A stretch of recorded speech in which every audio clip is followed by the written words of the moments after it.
Good morning, Mr. Pretorius. Good morning, everybody. Good morning, Chair. Morning, Chair. Morning. Thank you.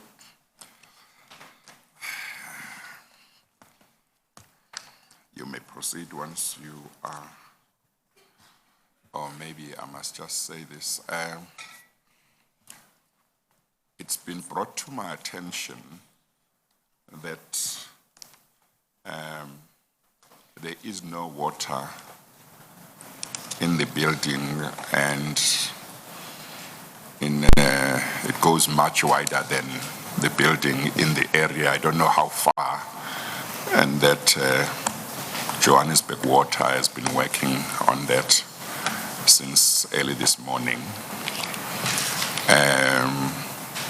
It seems to me that what we should do is that during the tea break, for the tea break, we should take a longer tea break to enable people who might wish to find bathrooms somewhere. So we might take a 30 minutes tea break instead of the usual 15 minutes.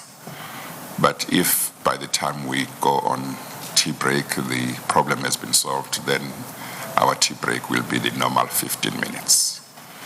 Okay, thank you, Mr. Pretorius. You may proceed. Thank you, Chair. Mr. Gillingham, before we return to the SIU report. Sorry, Mr. Agrizzi. Sorry. Chair, you can call me Nando's, anything. Just not Gillingham, please. Or Watson anymore. Sorry, the word Gillingham is staring me in the face right here. Chair, if I may just do a clarity point, please, that has been brought to my attention, because I think it's important that, number one is, when we mention the attorneys, and I refer to 33.3, and I say that I was to attend meetings with them, an attorney, Brian Biebuck, was to ensure that BOSASA was not compromised. There was nothing sinister there. There's no underhandedness. He'd been our attorney for many years, and he would basically have to just do what he did best as an attorney. I wouldn't say that he was compromised in any way there. He just delayed. Yeah. He played delaying tactics, and that was, I believe that's not untoward for attorneys. Well, I don't know, but that's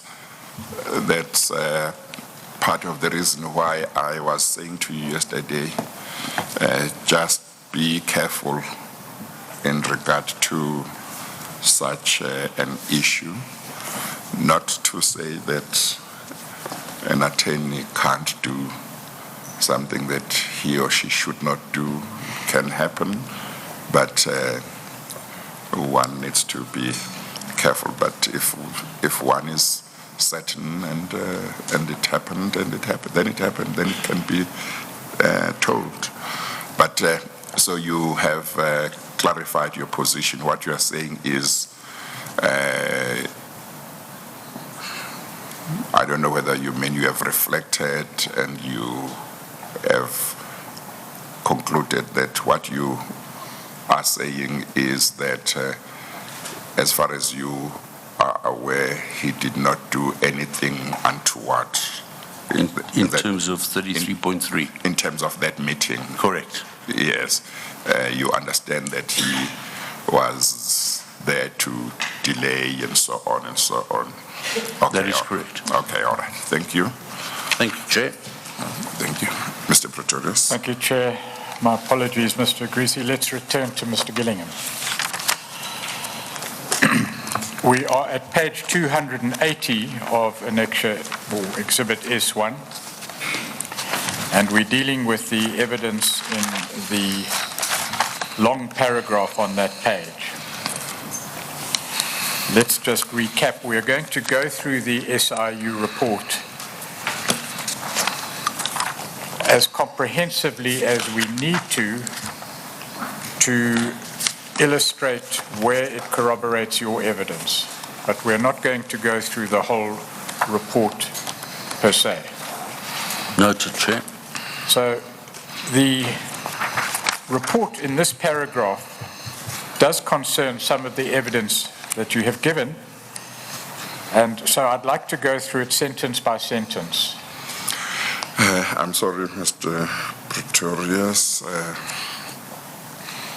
I've got the page on the affidavit where we ended. What page was the report again? The report Is it? is at page 278, but we're at page 280. 280. Okay, And thank we're you. dealing with the executive summary at the moment. Okay, thank you. And the evidence that we're now traversing is under the heading Findings in Respect of Kitchens Tender HK2 2004, and that is the catering tender in respect of which the witness has given evidence. If we could go to the long paragraph then on page 280 where we ended yesterday. The first sentence reads, during the course of a search and seizure operation conducted at Gillingham's residence, a document containing the bid evaluation criteria and guidelines for evaluating the kitchens tender was found in the form of electronic data. Now, in respect of that particular sentence, your evidence was, I understand it, that in respect of this tender and others, you and Mr. Gillingham exchanged information concerning the bid and the bid documents from time to time. Correct. The second sentence reads, Mr. J. Malone, the SIU cyber forensic expert, determined that this document originated from the computer of Mr. A. Agrizzi. Let's stop there.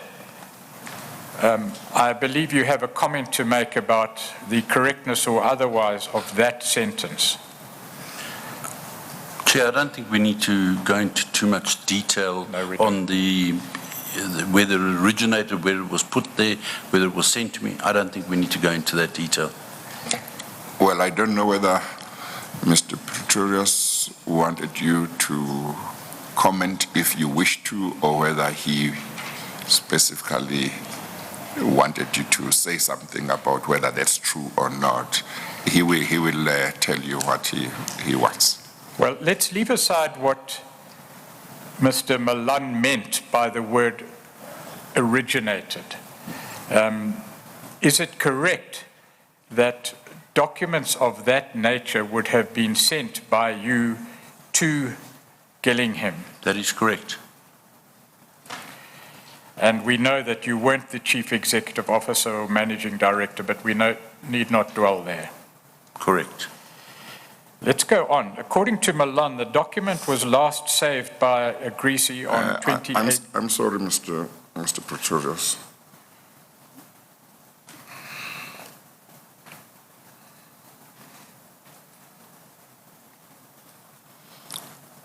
I don't understand why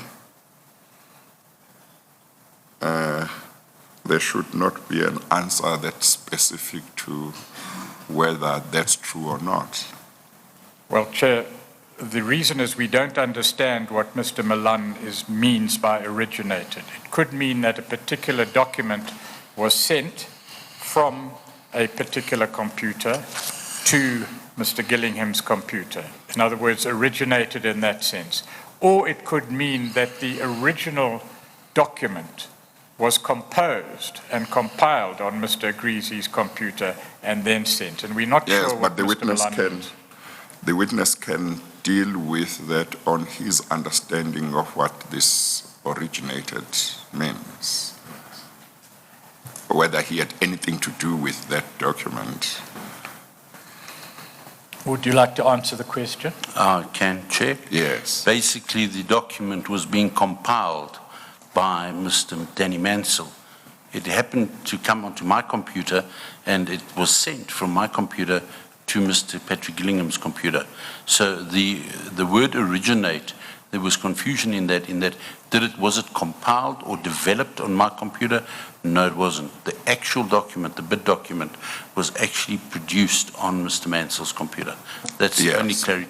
I think that's helpful. So Okay. your point is you didn't compile it, but it came to your computer, and from your computer you did send it to Mr. Gillingham. Correct. Yeah, that's And helpful. for Yeah. completeness, Yeah. I think it's important to mention that in terms of the blueprints, the original blueprint, my documents, the reports post the visits, those were compiled and originated from my computer that was sent through to Mansell and to the Stockies and the other email address in Bloemfontein. Yes, no, that's fine. Thank you. That's helpful. So, as I understand it, apart from the detail and the trail that this document followed from computer to computer, what is clear from your evidence is that from BOSASA, where documents originated, whether they went via your computer or otherwise, information relating to the bid evaluation criteria and the guidelines for evaluating the kitchen's tender were actually sent from the BOSASA stable to Mr. Gillingham. That is correct, Chair.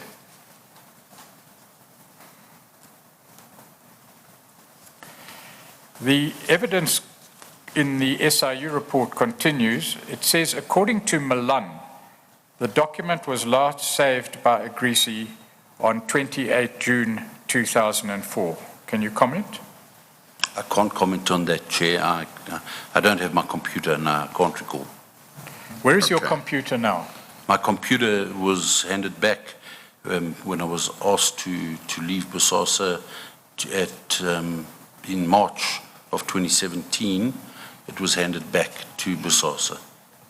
Okay, There were 2 computers and an iPad. thank you. Let's continue.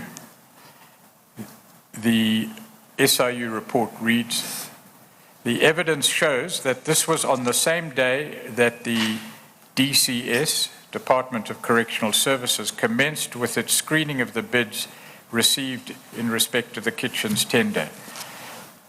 Can you comment on that? That is correct. It goes on to read, Well, I'm sorry. Well,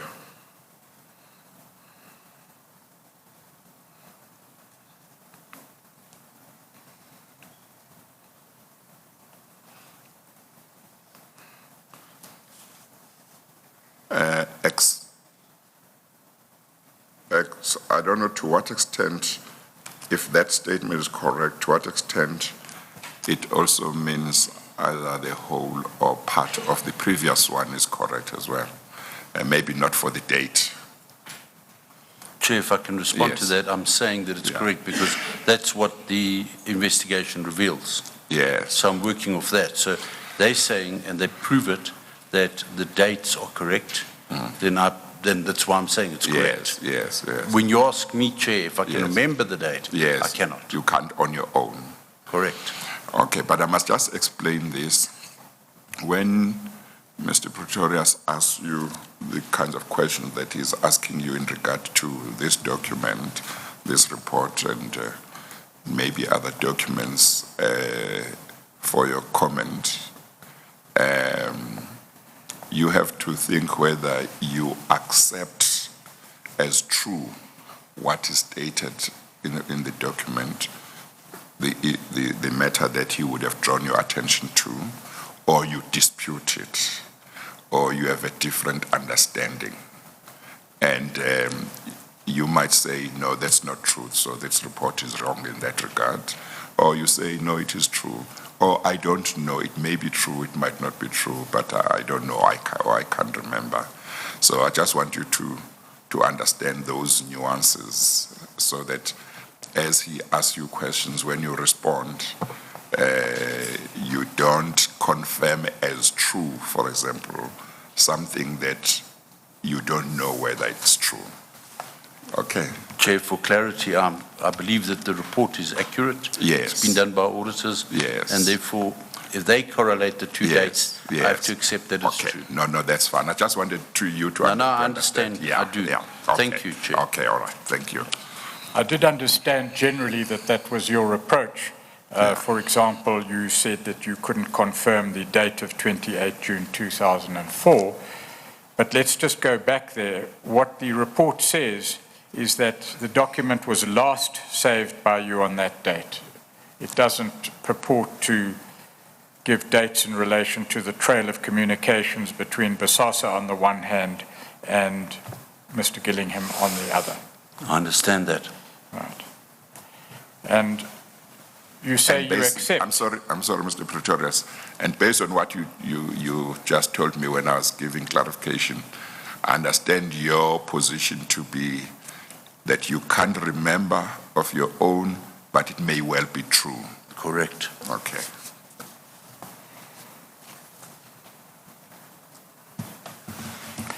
And that's confirmed by the next sentence, which says, whilst Milan could not determine the date of the first creation of the document on Agrizzi's computer, the evidence raises two concerns. First, whether Agrizzi, and as such BOSASA, was in possession of the document at the time that BOSASA's tender was submitted for the kitchen's tender. Now, you are able to comment on that because you've already given evidence in that respect. What is your comment? That is what they're stating there is correct? From your knowledge. Yes. And the second concern raised in the report is whether BOSASA was a party to the drafting of the evaluation criteria and guidelines for evaluating the tender. Again, you are able to comment because you've given evidence. What is your comment in relation to that? Sorry. The report is correct, Chair. Well, the report raises it as a concern. I understand your evidence to be that concern reflects a fact which is correct. That is correct. It gave them the opportunity to get the weighting right so that they could get the highest score.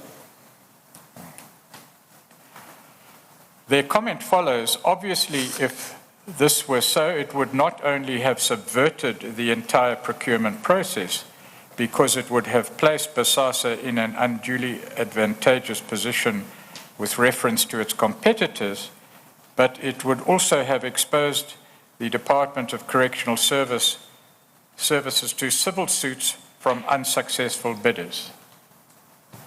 In terms of BOSASA was given an unduly advantaged position, that is correct. I cannot comment with regards to exposing DCS to civil suits. Yes, we do know there were civil suits, and the evidence will come through later. Correct.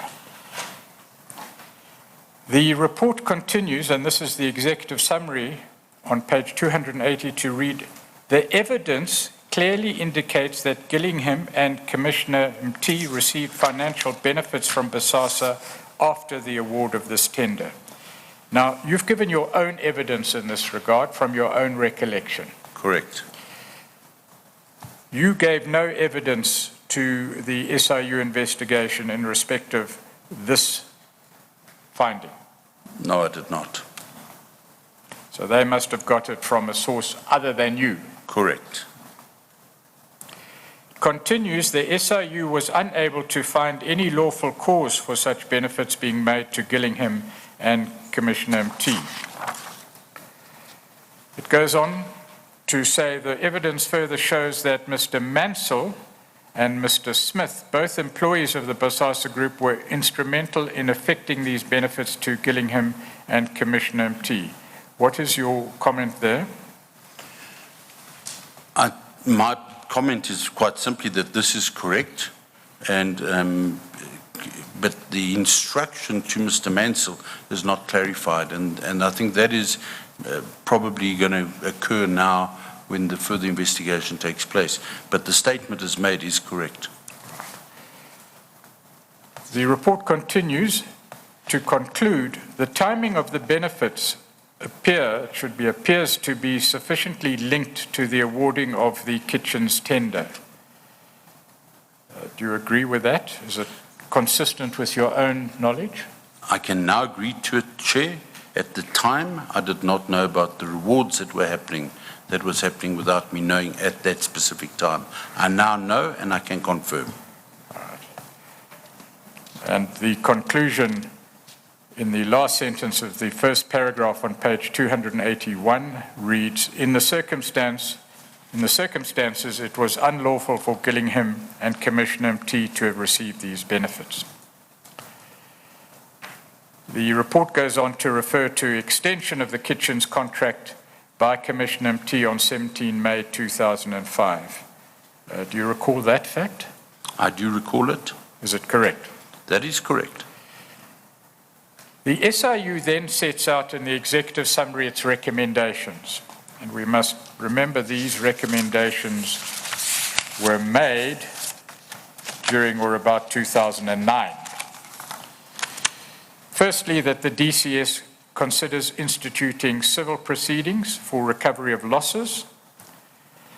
Secondly, that the DCS considers instituting disciplinary proceedings against Gillingham, Mr. Commissioner MT no longer being in the employ of DCS. And thirdly, that the NDPP considers instituting criminal proceedings against Gillingham, Commissioner MT, BOSASA, the latter's office bearers, and to the extent that Angelo Agrizzi and Smith may not be office bearers of BOSASA, that they also be considered for prosecution in their personal capacities. For present purposes, the recommendation to the NDPP in 2009 in summary form in relation to the kitchens contract, as we now refer to it, is set out there. That's correct. What actually happened we will deal with insofar as we are able in due course, as part of your evidence, at least at this stage. The executive summary then continues on page 281 to deal with findings in respect of the access control tender HK2 2005. You've given evidence about that. That's correct. Do you recall that reference, HK2 2005? Yes, I do. And is that a reference which coincides with your recollection of the detail in regard to the evidence you've already given? That is correct. The report says this contract was awarded to Sondola IT, an affiliate company within the BOSASA Group, on 11 April 2005. Correct? That is correct. In the next paragraph, there is comment on the deviations or alleged deviations from supply chain management rules. We needn't go there, but I want to go to the last paragraph on page 281. The evidence shows that Gillingham, outside of his normal duties, played an integral role from the outset in the procurement process and was irregularly instrumental in developing the tender specifications. What do you know from your own knowledge of that statement, Mr. Agrizzi? My knowledge is that Gillingham assisted by Mansell, drew up the final specifications that form part of the bid document. That's really what I can say. I was involved with designing a system, and that was then put together and formed part of the final document. When monies were paid to Gillingham by BOSASA, did you know whether Mr. Gillingham was influential or exercised influence in respect of the decision to award the contract? Chair, I knew about it. I knew he was influential.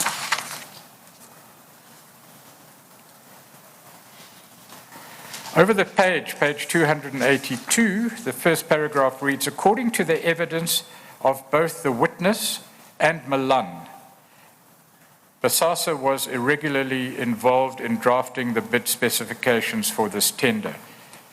Let's just pause there a moment before we comment on the allegation. Reference is made to the witness.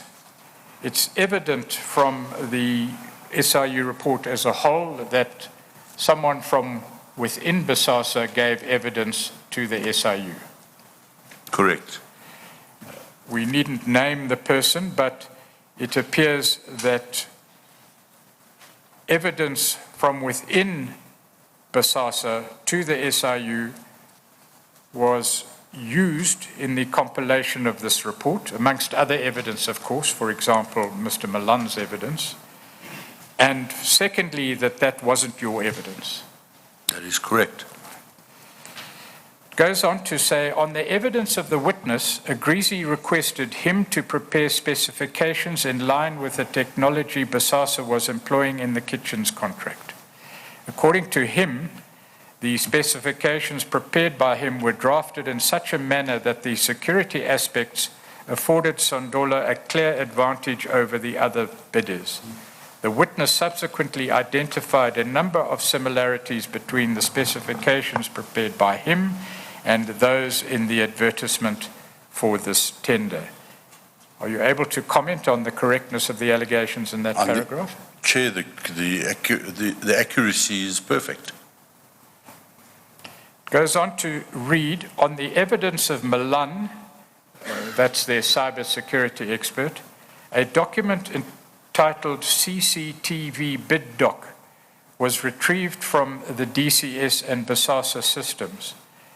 The document contained specifications for the access control tender. Version 2 of the document was found on the BOSASA system, whilst version 4 thereof was emailed by Gillingham from an email address belonging to BOSASA to Mr. S. Mlombile, Mlombile, Acting Chief Deputy Commissioner Corrections of Department Correctional Services. Do you know, of your own knowledge, anything of what is said in that paragraph? I do not know, Chair. I've never met Mr. Mlombile at any time. Let's just clarify. The access control tender, under what name did you know that bid to be? My understanding was that was the HK2 as reflected here, and that was the access control tender itself. And you have given evidence about that Yes. previously? Correct. The report continues, given the fact that the evidence disclosed that there was a close connection between Gillingham and BOSASA, the probabilities point to the fact that he must have been aware of BOSASA's irregular participation in drafting the specifications. To your knowledge, quite apart from what is said here, was Mr. Gillingham aware of the irregular participation by BOSASA in drafting the specifications? Chair, I can't comment on if he was aware or not. Mr. Gillingham, I can't comment on what he was thinking. Were there communications, well, not on what he was thinking, but on your knowledge of the information received by him or not received by him, as the case might be, from BOSASA? In other words, were there communications, electronic communications between BOSASA and Gillingham regarding the specifications? There was communication regarding the specification. I cannot remember exactly what was discussed or communicated there. Right, but you were instrumental in preparing specifications. That's correct. Were these specifications ever, and in whatever form, sent from your computer to Mr. Gillingham's computer? My understanding was I would send it to 2 email addresses that were given to me. I can't comment. I'm not sure if I sent it directly to Gillingham or via one of those email addresses to Gillingham. I cannot recall. You're entirely correct. You do recall having said in your evidence that documentation, including specifications, was in fact sent to those 2 email addresses. That's correct. There is evidence later on in the SIU report as to the persons who would have received the information at those addresses. And that's we'll correct. Get there.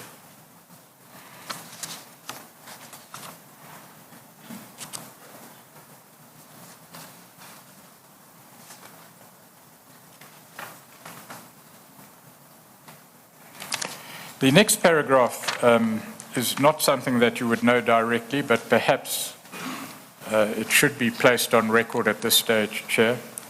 It reads, despite the fact that the Department of Public Works had previously been engaged by the Department of Correctional Services to assist in drafting specifications for tenders involving technical detail, the evidence showed that the Department of Public Works was excluded by Gillingham and Commissioner MT from the procurement process for this tender, even though technical detail was involved. Now, you yourself, Mr. Agrizzi, gave some evidence and made some comment in regard to this. That is true, Chair.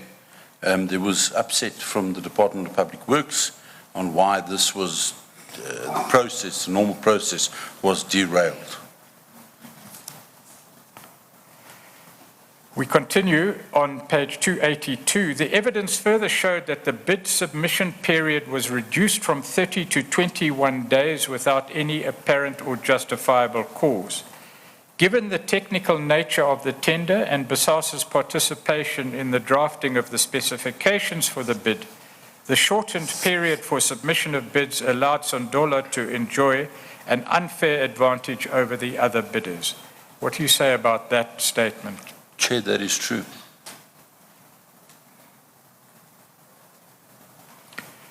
Continues, given the fact, yes, we've dealt with the technical nature of the tender. Let's continue, but perhaps you should comment the nature of this tender and the knowledge and information required in relation to the technical detail. Was that substantial? Chair, the information that we gathered was because we had been working there. So we understood the pitfalls, what needed to be done. We had a good team working there. The provision of a security system, we knew exactly what to design, so we had the upper hand. There was absolutely no ways, given the fact that they had reduced the tender submission date from 30 days to 21, that anybody could compete with us. And that is confirmed in the next paragraph, Mr. Agrizzi, which reads, given the fact that BOSASA operated the kitchens contract and therefore had knowledge of the correctional center environment, the probabilities point to the fact that Sondola enjoyed a significant advantage over its competitors because of its relationship with BOSASA. You have confirmed that? That is what I confirmed. And in those circumstances, nevertheless, the submission bid period was reduced from 30 to 21 days. That's correct. The last paragraph reads, despite it being a bid requirement that bidders should have 5 years experience, Sondola was only registered 7 days before the closing of bids, but was still awarded the tender. This was obviously irregular. Is that a correct statement? I refer to that in my affidavit as well. And it's correct. That is correct.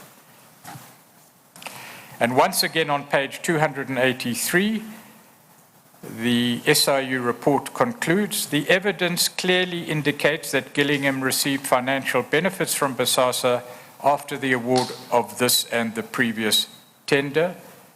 The SIU was unable to find any lawful cause for such benefits being made to Gillingham, and then it proceeds to make further statements consistent with its statements in relation to the previous contract.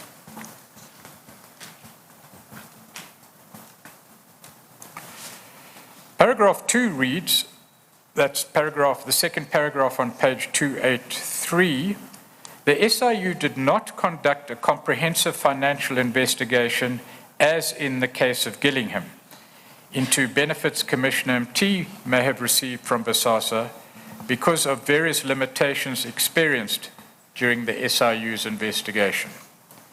However, the limited evidence gathered by the SIU indicated that he received benefits from BOSASA a few months before the access tender was granted to Sondola. Now, you have given evidence of the granting of benefits to both Mr. Gillingham and Commissioner MT over a period of time, but can you comment on that particular allegation regarding benefits given a few months before the access tender was granted to Sondola? I found out when I received the report from the SIU that had happened. I at one stage confronted some of the senior management in BOSASA, and it's been confirmed. And then the third paragraph on page 283 reads, the access control contract was extended by Commissioner MT on 4 August 2005. In light of the irregular benefits received by him, the extension of this contract was irregular and unlawful.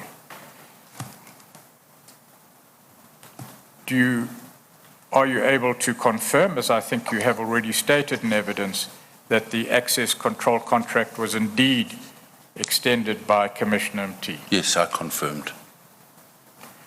Then once again in the executive summary, recommendations are made that the Department of Correctional Services considers instituting civil proceedings, that it considers instituting disciplinary proceedings, and that it recommends to the National Director of Public Prosecutions that criminal proceedings be instituted against Gillingham Commissioner MT, Sondola, BOSASA, and others, including I'm aware yourself. of that. Yes. Once again, it is worth emphasis, Chair, that this happened in 2009.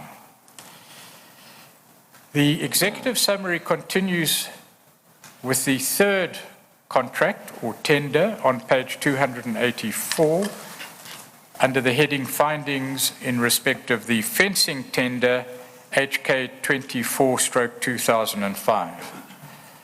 Mr. Agrizzi, you gave substantial evidence in regard to the fencing tender, the circumstances preceding its award and its award to BOSASA. That is correct, Chair. Do you recognize that reference number, HK 24/2005? I do. Is it the same contract That to is, which you referred earlier in your evidence? Chair, that is the same contract. Right.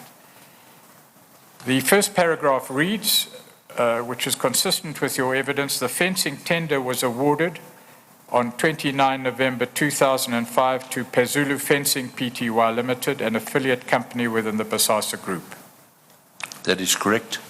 The report continues to deal with deviations from supply chain management directives, but we needn't deal with those with you. The third paragraph states, as in the case of the previous two tenders, the evidence shows that Gillingham, outside of his normal duties, played an integral role from the outset in the procurement process and was irregularly instrumental in the developing of the tender specifications. Are you able to comment on the correctness of that allegation? It is correct.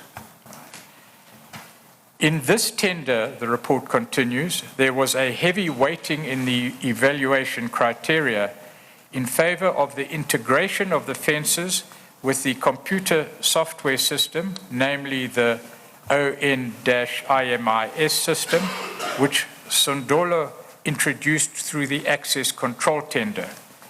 This weighting accordingly favored Pezulu on account of it being an affiliate of BOSASA.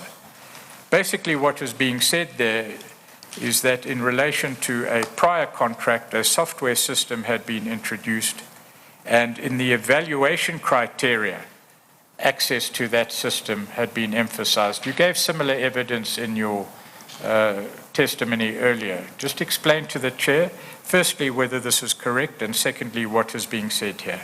Chair, this is correct, because what this does, and this was the whole plan from the beginning, was to capture the correctional services by having the network, as I explained, having the system, the platform. So it's like having an Apple iPhone. Once you've got an Apple iPhone, you've got the iCloud, you have to use it. And you end up with an iPad, then you end up with a Mac Air, and that was the whole concept behind this state capture, of correctional services, was to put a system in there, make every other tender reliant on that system. Then you controlled it. So in a way, you can always say there was a tender and different companies, put in their bids, and BOSASA won. But actually, the whole thing would have been manipulated in such a way that the winner could only be BOSASA, or whoever BOSASA wanted to win. Correct. So particularly in relation to this computer software system, I understand it that no other competing bidder could comply with the evaluation criteria because it didn't have access to that system. And if they did have access to it, I wouldn't say they didn't have access. They had access, but it was ludicrously high. So they would have to spend 20, 30 million rand to have access to the system, which would then increase their pricing. Thank you for clarifying that. By access to the system, I mean access to the system that had already been installed and was being operated by BOSASA. They could buy the system elsewhere, I presume. Yes, they could, but they couldn't have access to the system on site. Yes. The report continues in the next paragraph to read, an issue of concern to the SIU was the fact that substantial payments were made to Pezulu at the outset of the contract without adequate performance. Do you know anything about that allegation? Yes, fiscal dumping took place. And what actually happened was that it was very strange because the department wanted a guarantee, a bank guarantee, but at the same time they wanted a payment plan. So a payment plan was created, and what happened was they would check the bond stores, because we had equipment in bond, they would check that, sign off on that, and then make prepayments. But considerable amount of money was prepaid. I think it was well over 100 million rand. Without the goods having been delivered or installed? The goods were in a bond store. So I just want to correct one thing, that there were bond stores all around the country, and they were told this is in bond store. I don't know if they ever checked. I personally can't comment on it because I didn't run that project in detail.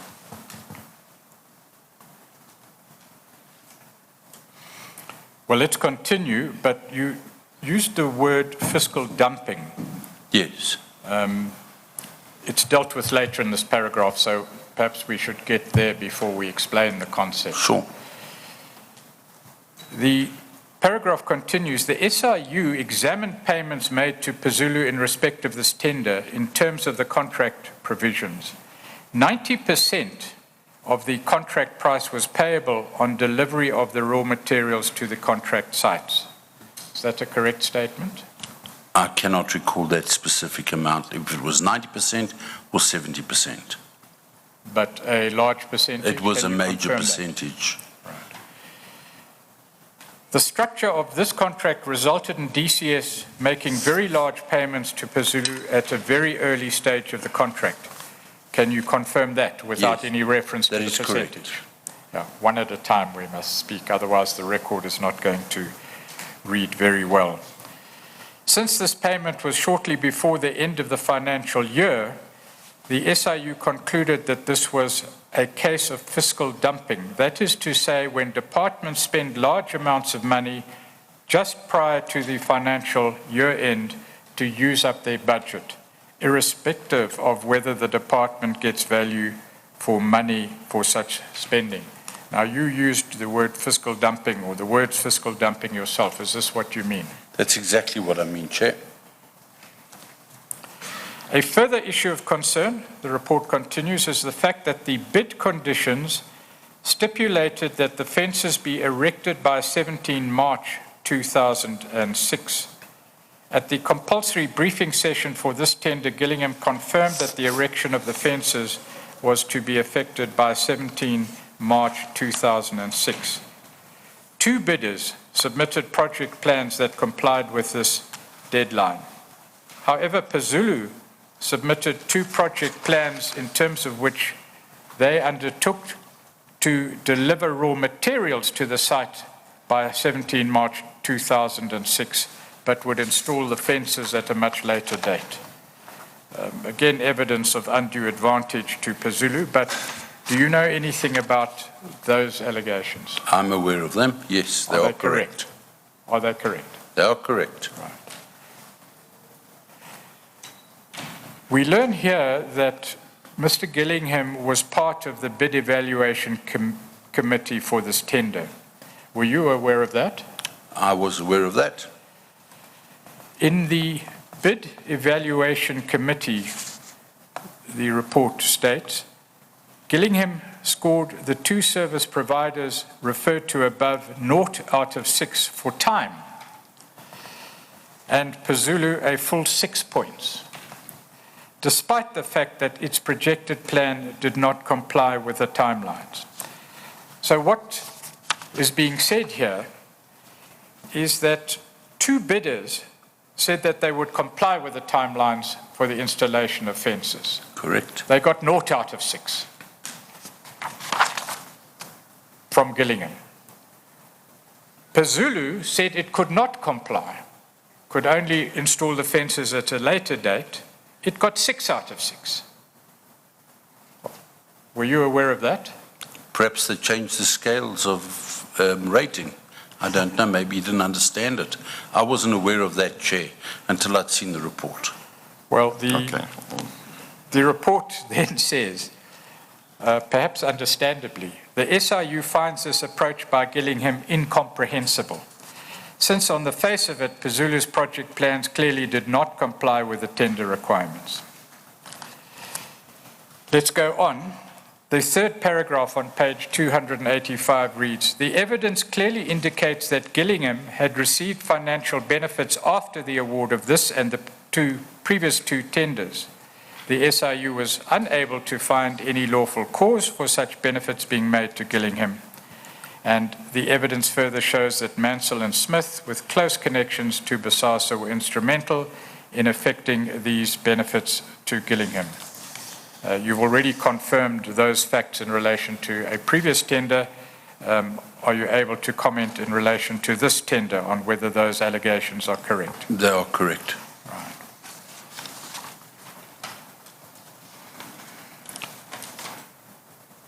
Right. The report continues in relation to Commissioner T and Gillingham's failure to disclose these benefits in similar terms to the findings in relation to previous tenders, but that detail we can leave for the record. Your evidence is your evidence. This is a different source of evidence. Then follow recommendations, once again civil proceedings, disciplinary proceedings, and a recommendation that the National Director of Public Prosecution considers instituting criminal proceedings against Gillingham, Commissioner M.T., BOSASA, and others. Page 286 of the executive summary deals with findings in respect of the television tender HK 25-2005. Once again, Mr. Agrizzi, you've given evidence regarding a television tender. That is correct. By reference to the report and by reference, for example, to details such as the reference number HK 25-2005, are you able to say whether the television tender being dealt with here is the same tender about which you gave evidence yesterday and in prior days? That is correct. The contract says the report was awarded to Sondolo on 3 March 2006. You can confirm that. That is correct. Again, deviations from Department of Correctional Services procurement directives are dealt with. We don't have to deal with that. The third paragraph reads, as in the case of the previous 3 tenders, Gillingham, outside the course of his normal duties, played an integral role from the outset in the procurement process and was irregularly instrumental in the developing of the tender specifications. Are you able to comment on the correctness of those allegations or those statements? They're correct.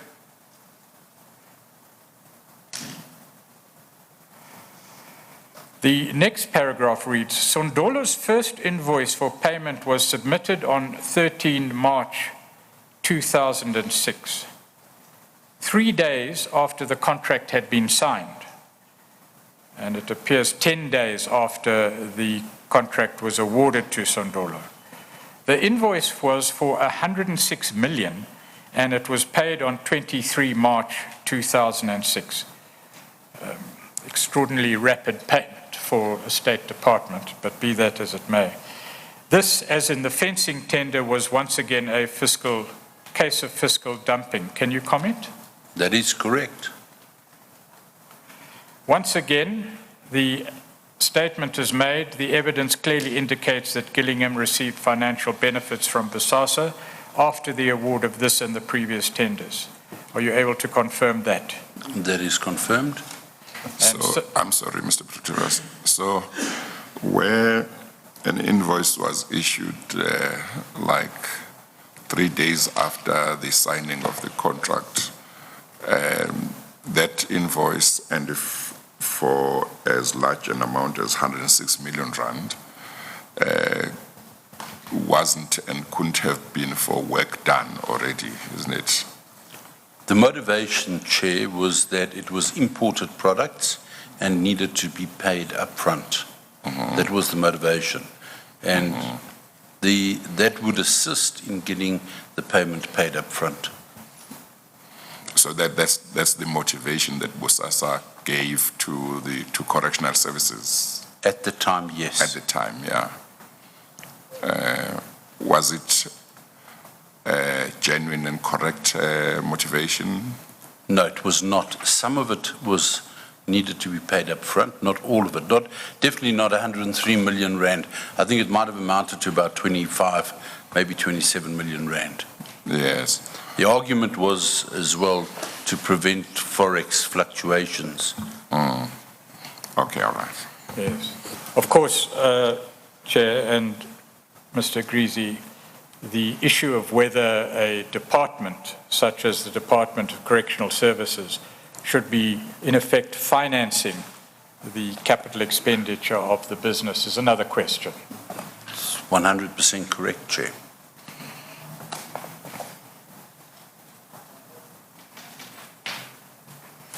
Similar comments are made in relation to the receipt of financial benefits and the nature of the evidence that the SIU gleaned in relation to Messrs. Gillingham and MT, but that is generally similar to the other tenders, and we needn't go into that detail. Your evidence stands, and the separate evidence contained in the SIU report, supported by affidavit, stands. Once again, recommendations made are the institution of civil proceedings, disciplinary proceedings, and a recommendation to the National Director of Public Prosecutions that criminal proceedings be instituted. Let's proceed then to the full report, which starts at page 288. And having provided a summary, I'm just going to deal with sections of this relevant to your testimony and its possible corroboration or otherwise. Where there's evidence here that you don't agree with or that is different, does not corroborate your evidence, I would appreciate if I don't point it out to you, you will do. I will do. And I have asked that you examine this report carefully as part of your evidence. That is correct. The terms of reference of the investigation are set out more fully on page 288. The terms of reference generally deal with the 4 contracts we've dealt with. That's right. The undue advantage in relation to drafting of specifications, the payment of monies, and other issues are highlighted there.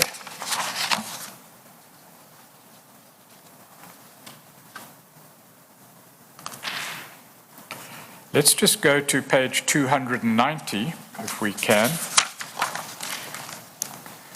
Amongst, and this is just for completeness sake, Chair, amongst the matters identified as being within the terms of reference of the SIU, which we haven't directly dealt with in evidence, appear, for example, in page 290 at paragraphs 8 and 9.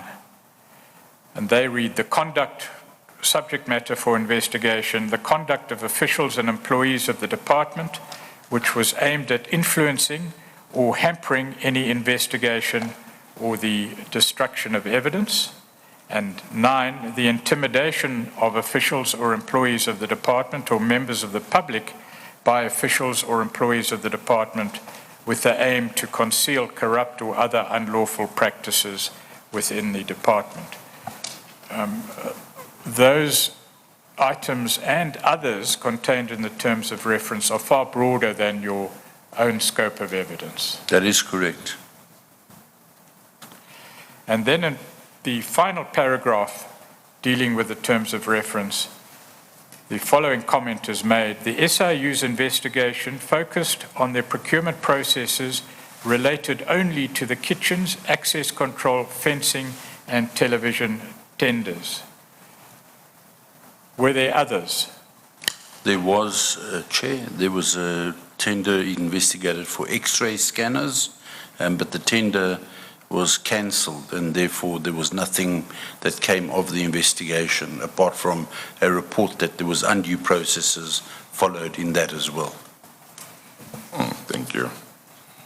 And the SIU report, as we pointed out to the Commission, dealt only with the relationship between BOSASA and its companies on the one hand and the Department of Correctional Services on the other. That's correct. It did not deal with the airports company and the post office and other institutions to which BOSASA had access. That is correct.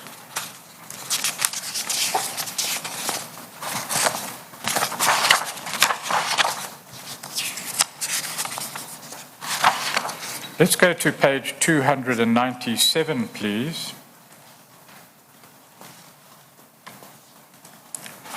This is the introductory part of the report. We needn't deal with it in any detail or in fact at all, except to say that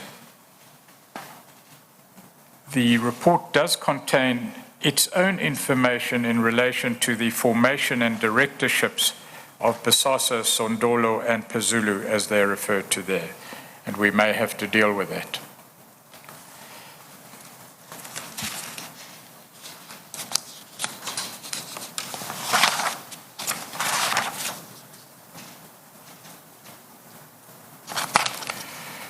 What we have also not dealt with in your evidence, but Chair, it will be dealt with to the extent necessary, whether on affidavit or otherwise, because it's perhaps not controversial, is a resume or review of the relevant policies of the Department of Correctional Services, in particular its procurement policy. So we won't deal with it here.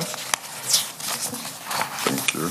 But on page 301, various aspects of that policy are set out, including the appointment of a bid evaluation committee and a bid adjudication committee. And the participation, particularly of Mr. Gillingham, in both those committees in these tenders will be dealt with at a later stage. That's correct.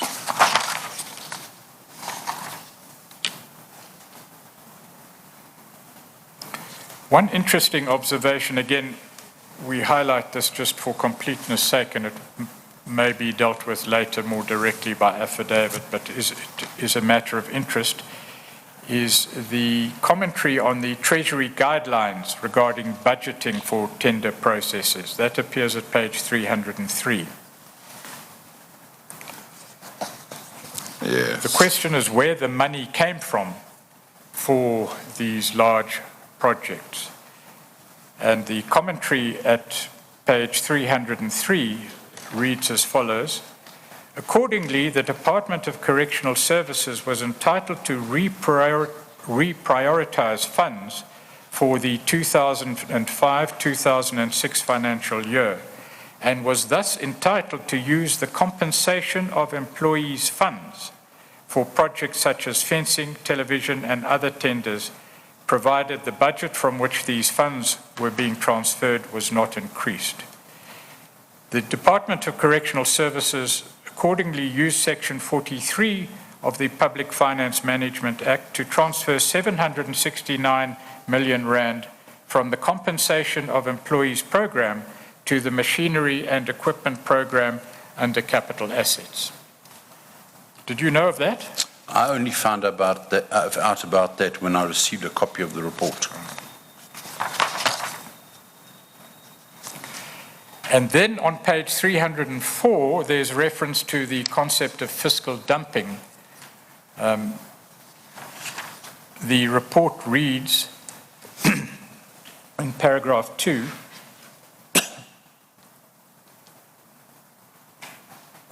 lastly, according to Leslie, National Treasury had complained about spending such large amounts close to the end of the financial year and commented that it was equivalent to fiscal dumping. That is, where departments spend large amounts of money just prior to the financial year end to exhaust their budget, ignoring whether the department gets value or not for such spending. You've referred to fiscal dumping. That's right. You know about the practice. Yes. And you've referred to, for example, the manipulation of costing for imported goods in order to receive large amounts of money. Correct. For example, during March of a particular year, 2006, I think it was. Yes.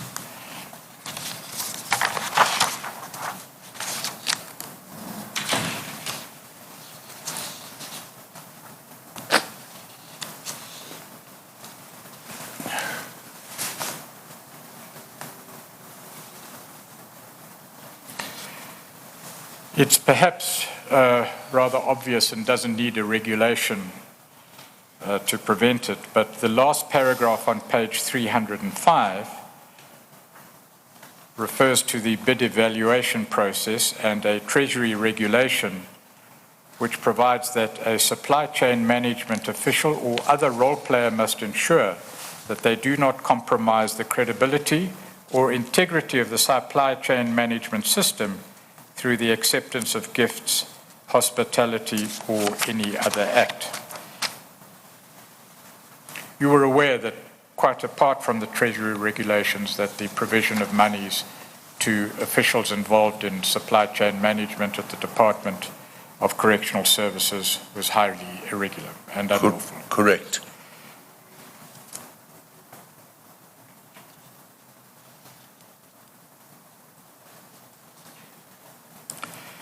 And then another Treasury regulation is referred to at the bottom of page 306.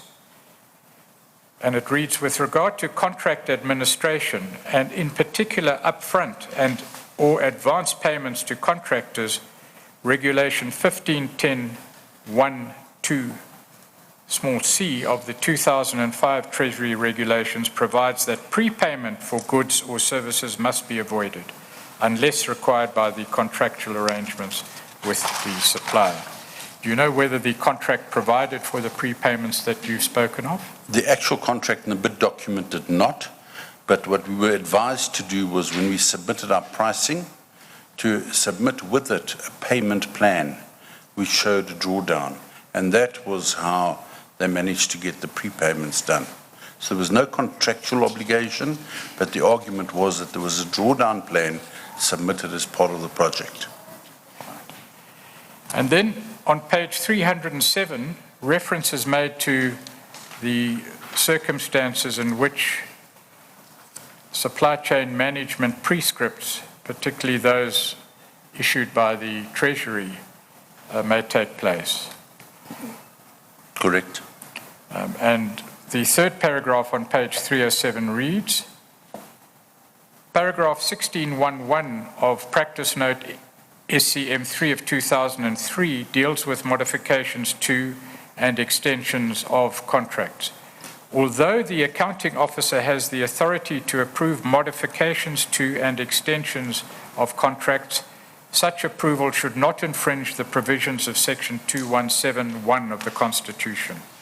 And very briefly, I don't have the wording in front of me, 2171 of the Constitution provides that any grant of any contract by the state or organ of state must comply with basic principles of fairness, transparency, and cost effectiveness. I can understand that, yes. But you've also said that there were cases, to your knowledge, where the authority to extend did exist and where authority to extend did not exist. Correct. Even where it did not exist, even where the authority to extend did exist, the person extending was bound by certain basic principles set out in the Constitution. Correct, and process, yes. Yes, and process.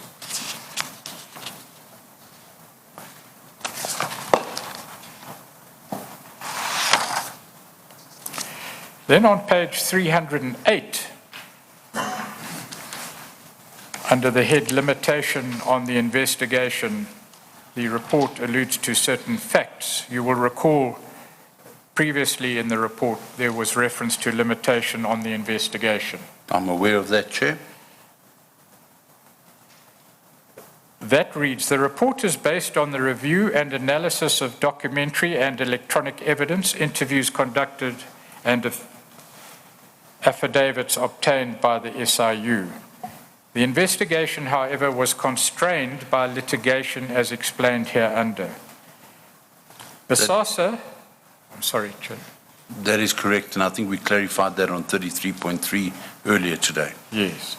It reads, BOSASA has sought by way of application proceedings in the North Gauteng Division to interdict the SIU from investigating the full scope of BOSASA's activities regarding the awarding of the 4 tenders to it by the Department of Correctional Services.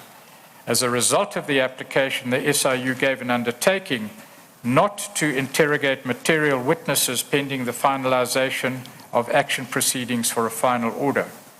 The SIU has accordingly not interrogated various BOSASA officials, its auditors and other witnesses who could impart material information regarding issues relating to the investigation. The investigation has accordingly not been as intensive as the SIU would have wanted, and accordingly any lacunae, gaps, that exist in the investigation will be addressed upon the resolution of the litigation between the SIU and BOSASA. Firstly, you say you were never interviewed by the SIU. That's correct. Secondly, do you know anything about these application proceedings? I'm aware of them. I handled all the legal issues in the group with an attorney, with various attorneys. For what period of time did the undertaking not to interrogate material witnesses, for what period of time did that undertaking last? It was quite a while. I cannot recall the exact period of time. Days, weeks, months, years? No, months and into years.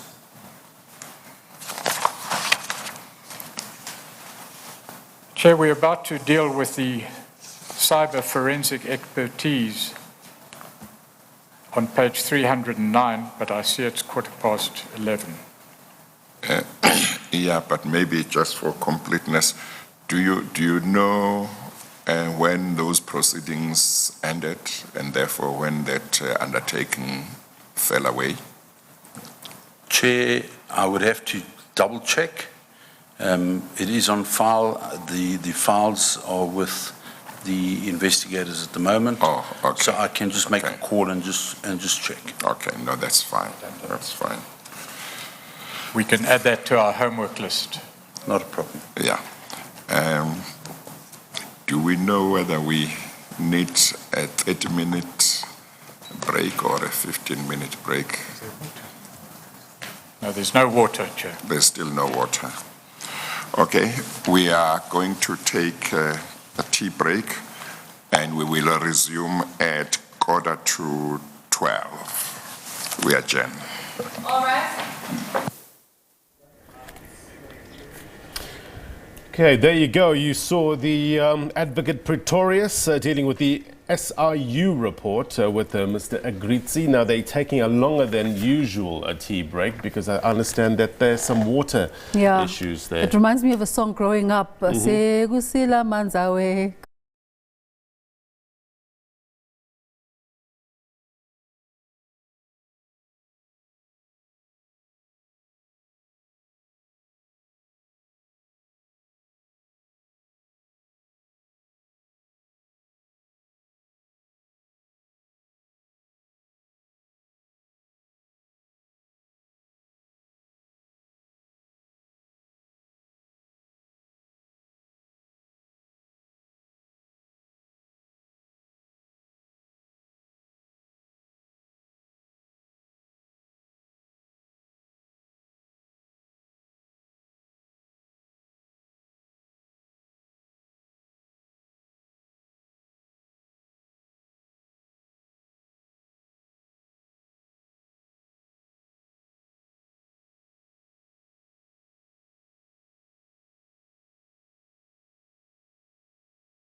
the Chair, which appears on page 304. The third paragraph reads, the SIU interviewed Mr. J. Breitenbach of National Treasury with a view to obtaining clarity on a number of aspects applicable to the procurement process and to enable the SIU to appraise the procurement processes followed by the DCS, that's the Department of Correctional Services, and those prescribed by National Treasury. And what follows is an analysis of the compliance or otherwise by DCS with the prescripts of National Treasury in relation to procurement. I'm aware of it. It is probably common knowledge that Mr. Breitenbach is a senior official in relation to procurement in National Treasury, Chair. But I'd like to draw your attention to the penultimate paragraph on page 304. What Mr. Breitenbach says is that ordinarily, all goods and services procured by state departments were required to be procured through the State Tender Board. The regulations were amended to allow an option, procurement through the State Tender Board, or alternatively in terms of the Public Finance Management Act. And at a stage in 2003, National Treasury informed the various departments of government that goods and services could be acquired by the department under the Public Finance Management Act instead of through the State Tender Board. Against that background, Ms. Truter, we have that affidavit, said that on 8 March 2004, Commissioner MT opted for the Department of Correctional Services procuring goods and services in terms of the PFMA, rather than through the State Tender Board. That is correct. I remember that. Do you remember that yourself? Yes, I do. And there's an interim measure which is fairly technical in terms of the directives, but I'm not going to go there. Let's then move back to where we were, and that is at page 309 of the Exhibit S2, paragraph 5 of the main SIU report. It's headed Cyber Forensic Expertise engaged by the SIU. The first paragraph reads, the SIU employed the services of a cyber forensic expert, Mr. J. Milan, to assist it with the retrieval and analysis of electronic data obtained from BOSASA and Gillingham. Correct. The second paragraph states that the SIU served notices on BOSASA requesting, amongst others, that BOSASA provide the SIU with access to its servers so that the SIU could obtain electronic copies of relevant data relating to this investigation. BOSASA offered to assist the SIU with its investigation. You recall that evidence? I do. The SIU and BOSASA reached an agreement in terms of which the SIU would be granted access to BOSASA's servers and laptops so that mirror images could be made of them. You referred to a meeting where this issue was discussed in your evidence. Chair, that is correct. We discussed it. We had a meeting at Advocates' Chambers. Right. Significantly, however, the report continues to read, the imaging was initially scheduled to take place in the first week of December 2008. But at the request of BOSASA, this process was postponed until the second week of December 2008. That is correct, Chair. We will see what happened in the meanwhile. From 8 to 16 December 2008, the SIU made mirror images of the data on the BOSASA file server environment, domain controller system, email server, financial system server, as well as the personal laptops of Agrizzi, Mr. A. Fantonda, Mr. F. Forster. you know that that occurred. That is correct. During the imaging process, the SIU was denied access to one server.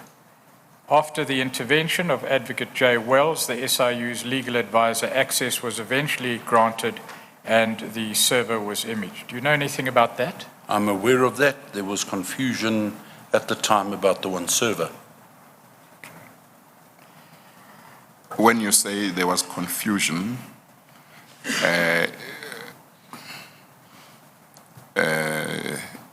are you suggesting that the denial of access by BOSASA to the SIU to that server was genuine? There was some misunderstanding, or in other words, there was nothing untoward about the denial of access? Chair, there was nothing untoward about it. It was one server's serial number was erroneous and not properly added, and we sorted it out. I think it was at 12 o'clock the one evening. Okay, thank you.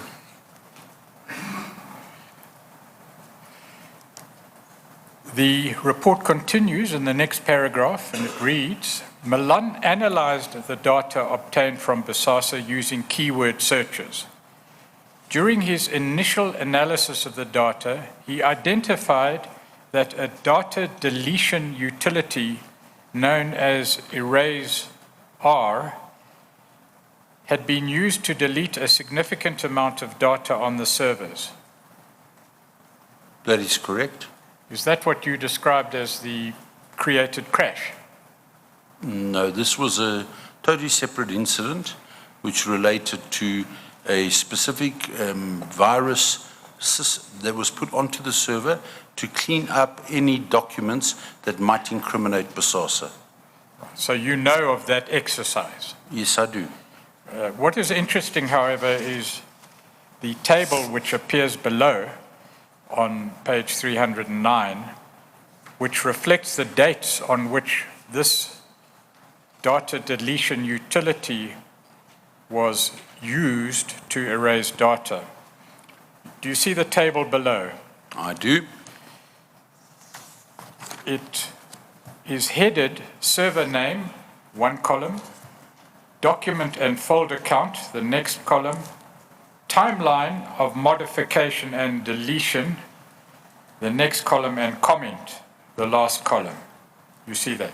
I do. Let's go to the second line. It refers to domain server ADS01, and the time of the modification and deletion was 2 December 2008, and the comment, mostly archived documents were overwritten and deleted. That is correct. Now the date 2 December 2008 is relevant because you've told the chair, and the report says that the process of imaging was postponed from the first week of December to the second week of December. That is correct, Chair. And it appears that during the time of that postponement, a special program was being used to delete information on BOSASA servers. That is correct, Chair. You know of that? I'm well aware of it. I think yesterday you also testified to an occasion when there was some delay where BOSASA requested the SIU to give them some time before they were going to come to do, I think, to look at the computers. And you said, if I understood you correctly, that that was intended to give BOSASA the opportunity to get to wipe off, if I put it in my own words, some information. Was that in relation to this, or was that separate? Chair, that's in relation to this, and it was an instruction that we had received. Okay, thank you. All right. So this evidence that we're reading of here must be coordinated with the evidence you gave in relation to instruction received to delete documentation. That is correct. And the purpose of the deletions, just tell the chair again, please. Chair, the purpose of the deletions was sinister, to make sure that all the tracks were covered up. Thank you. Let's step out of that time sequence for a moment, please, Mr. Agrizzi, to deal with the first line of the table on page 309. It reads, domain server ADS01, document and folder count 32,769, timeline of modification and deletion 24 July 2008, comment, documents appear to have been overwritten and then deleted. That is a substantial number of documents. Correct. Do you recall this incident at this time in July 2008? Chair, unfortunately, I recall the incident, but I cannot recall what was done there. I'm not an IT specialist, and Watson had called in IT specialists to do all this. And to do all what in July 2008? Well, there was deletion that was done then, and I wasn't involved with the actual deletion. Right. So I'm not aware of what was actually deleted, other than that it had reference to the DCS contract, Correctional Services, and it had reference to Gillingham, and it had reference to anything to do with that the newspapers had reported on in terms of the corruption that the SIU was investigating. I trust that clarifies it for Advocate Pretorius. Thank you.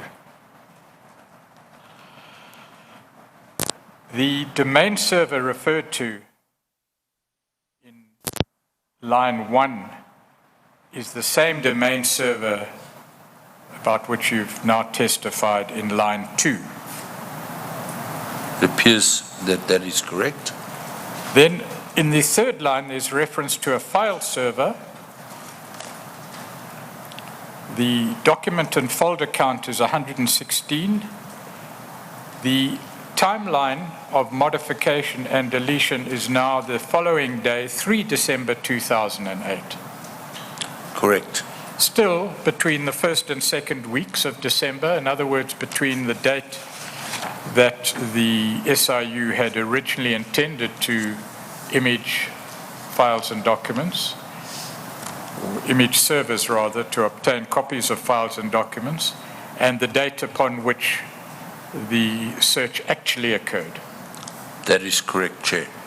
So in effect, BOSASA was saying was taking the attitude that the SIU may come and look at the computers, and they will cooperate, but they just needed time before the SIU came to make sure that the whole exercise, as far as they were concerned, would not work for the SIU. At least that's what they thought.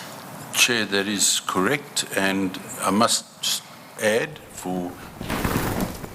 Well, of course, that is the state capture inquiry happening out in Parktown. Of course, Angelo Agrizzi, the former COO of BOSASA, still continuing what is clearly a lengthy, a marathon-like testimony there at the state capture inquiry. I'll give you more information in my affidavit about that. Thank you. In short, a delay in the search was agreed with the SIU, and during the period of the delay, experts were used to delete data. Correct. The comment for the deletion and modification on 3 December 2008 reads, folder names appear to have been overwritten with random data and then deleted. So categories of documents were deleted in this exercise. That is correct. Then over the page, the exercise appears to have continued on the 4th of December 2008. The line there reads, file server, number of documents, and folder count 468. The date is 4 December 2008. The comment is folder names appear to have been overwritten with random data and then deleted. That is correct. So let's just go back, please, to what happened on the 3rd of December 2008, according to the report.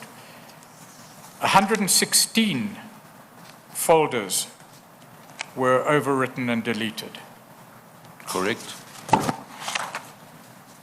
And in the next line, on the 4th of December 2008, as appears from this table, 468 folder names appear to have been overwritten with random data and then deleted. That is correct. And then finally, on the 6th of December 2008, domain server ADS01 was, quote, dealt with, unquote. Those are my words. The document count there appears to be 7,130. The date is 6 December 2008, and the comment is documents appear to have been overwritten and then deleted. 7,130 documents. That is correct.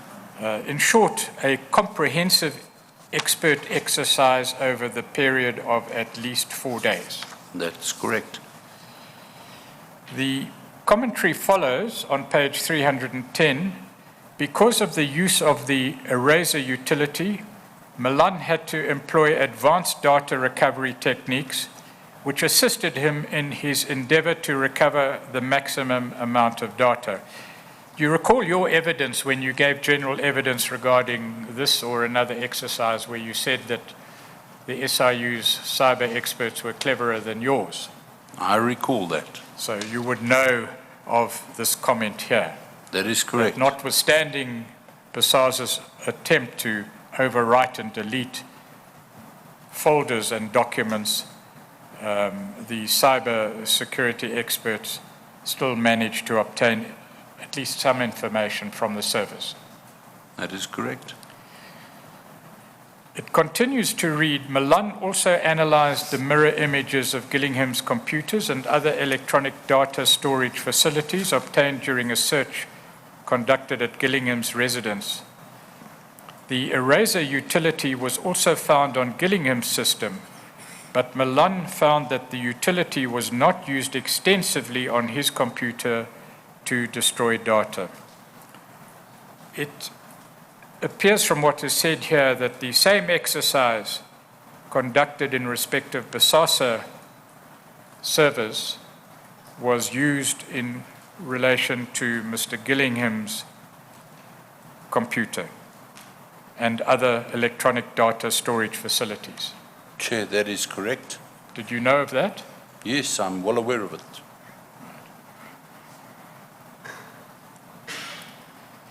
The report continues, documents of particular relevance to the investigation of the kitchens and access control tenders were retrieved and analyzed by Milan and are dealt with under the discussion of these tenders. And we will now deal further with the contents of the report. But just to summarize thus far, from your own memory, experience, and knowledge, you were able to say that files containing data relevant to the activities of BOSASA about which you have testified were tampered with or destroyed. Chair, I give full disclosure on what happened and how it happened and the persons involved in my actual affidavit. Right. And from its own expert examination of the servers of BOSASA, this appears to be corroborated by the evidence of Mr. Milan. Mr. Milan's report is very accurate. Let's continue then, and I'm going to take you to page 312, if you would turn to that page, please.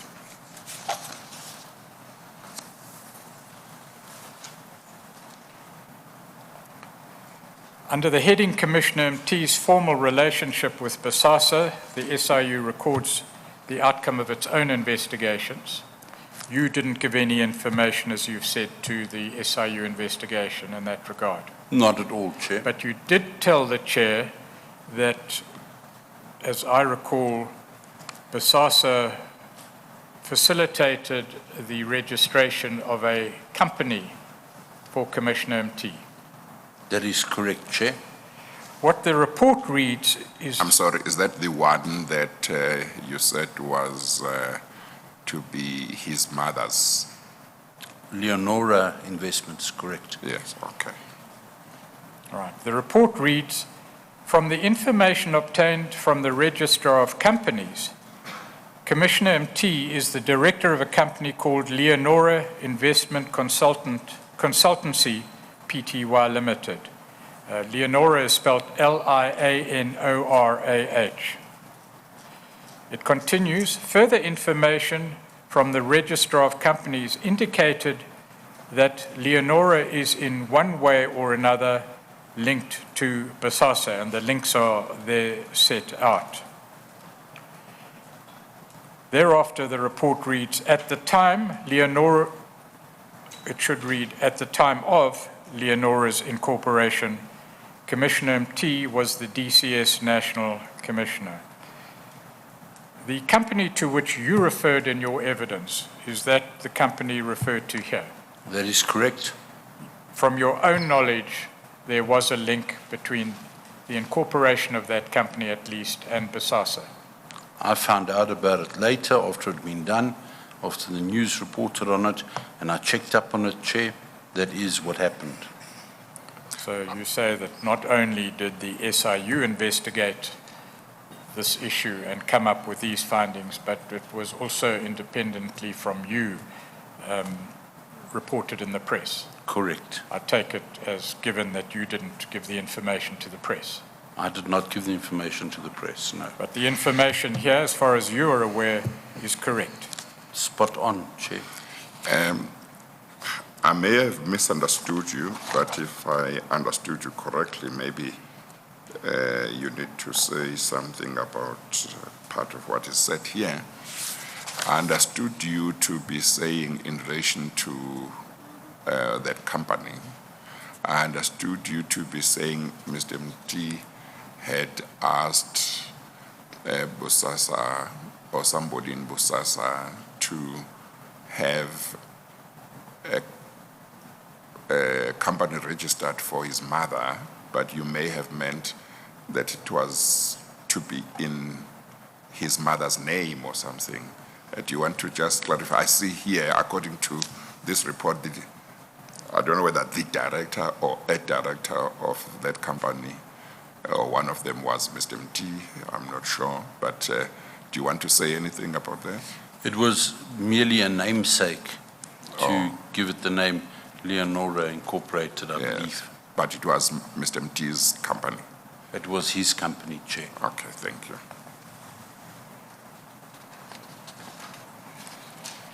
The report continues in respect of that company to say the analysis conducted by the SIU has revealed that Leonora was deregistered on 20 April 2007.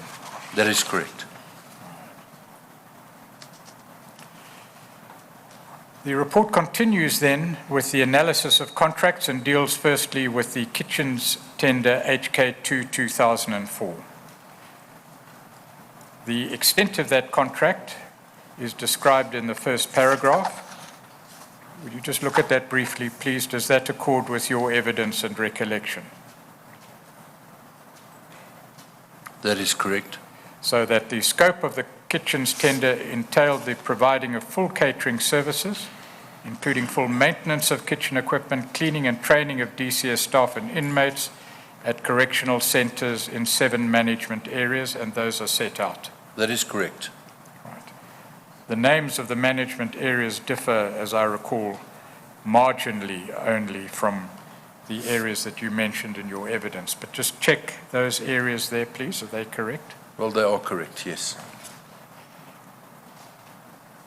And the cost here recorded of the 3-year contract is stated as 239,427,694 rand per annum. That is correct, but you will recall that is the cost that was reflected on the tender submission document. You say that in actual fact, the way in which the response to the bid was constructed, added expenses were permitted and charged. That is correct, Chair. I don't know whether it was in relation to this particular contract or one of the others that you talked about yesterday, but it may have, I seem to think it was this one, where I made a note next to the figure that you said over 2 years. I may have misunderstood. Do you know whether yesterday you might have said the contract was over 2 years? Chair, I was referring to the Sondolo contract we were discussing at that time. Why it could be confusing is because the figures are very similar. Yes, okay. So this was 3 years you confirmed. But this one is definitely over per annum. Yes. And it escalated because there was extensions to it. Yeah. And it was over a 3-year period. Okay, thank you. So just to give you an overview, Chair, the first year was about 270 million actual expenditure. The second year was in the region of about 320 million. And the third year was about nearly 450 million. That's how it actually escalated. That escalation was it occasioned by the expansion of the scope of the contract, or was there some deliberate inflation of amounts? If you recall, Chair, I mentioned earlier in the testimony that what happened was the modelling was done on purpose to throw off the actual cost. So that when the modelling was done, if you remember the special meals and the normal meals, they were adjusted so that they should have reflected 70-30 instead of the 90-10 as per the bid submission. Yes, and when the escalation was done, what was the justification advanced to DCS, to Correctional Services for the escalation? Do you know? Well, the escalation, there would have been the normal price escalation, which would calculate to 75% of CPIX. That would happen annually. The second escalation, there was no need to explain anything to anybody. We just did it. So are you suggesting that what was wrong was what happened at the beginning, namely giving a lower figure on the price, but with regard to the escalation, you say that on its own there was nothing wrong with it. It's simply the fact that the true price was not disclosed at the beginning. That is correct, Chair. Okay, all right. Thank you.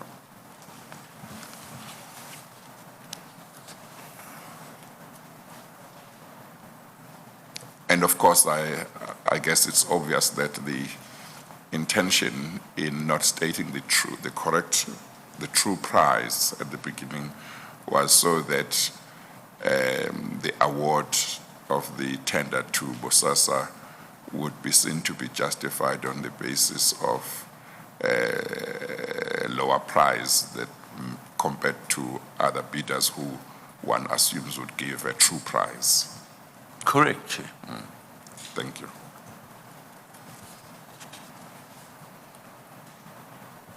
In relation to the kitchens tender of 2004, on page 303, the SIU record a little more extensively than in the executive summary the evidence that they gathered.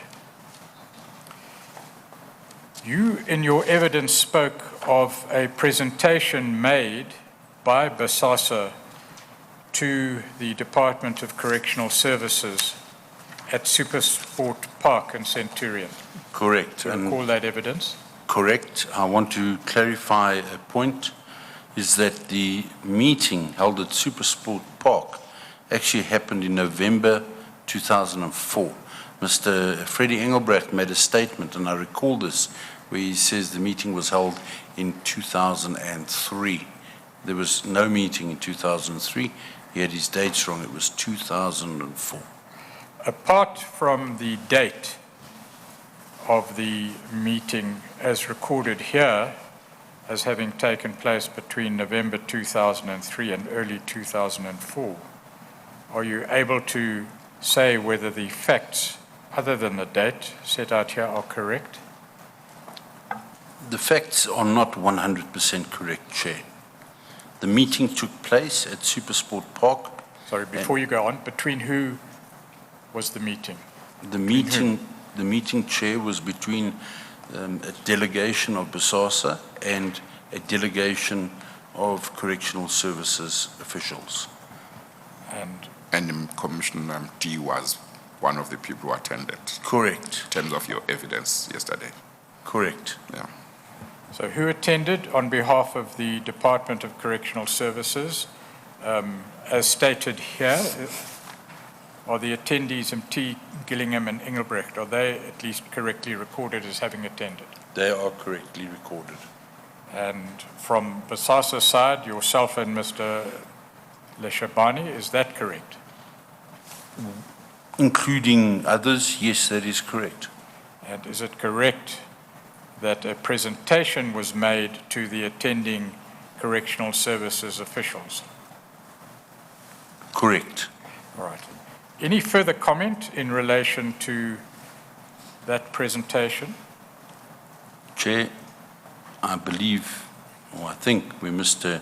Engelbrecht got confused was we showed them videos of the existing catering contracts, which were with Correctional Services, and the video streaming capabilities, and how we managed to pick up various incidents in the catering facilities where offenders would be stealing, or sometimes even officials stealing the food. And that was the prelude to show them what other services we could offer. That was in November 2004.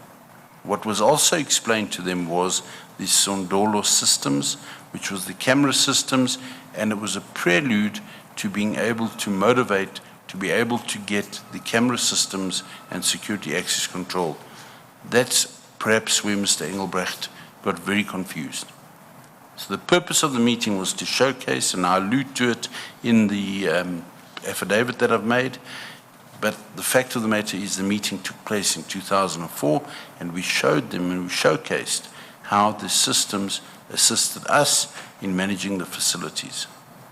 When Mr. Pretorius was asking you to say who was there from BOSASA, you said, you suggested there were others other than yourself and Leshabana, is that right? That is correct. Do you want to just mention who those were? Well, there was Ishmael Tikane, Joe Gumedi, Papa Leshabana, we've got Jackie Lades, Tani Makoko. There would have been our training division, Yon Rene.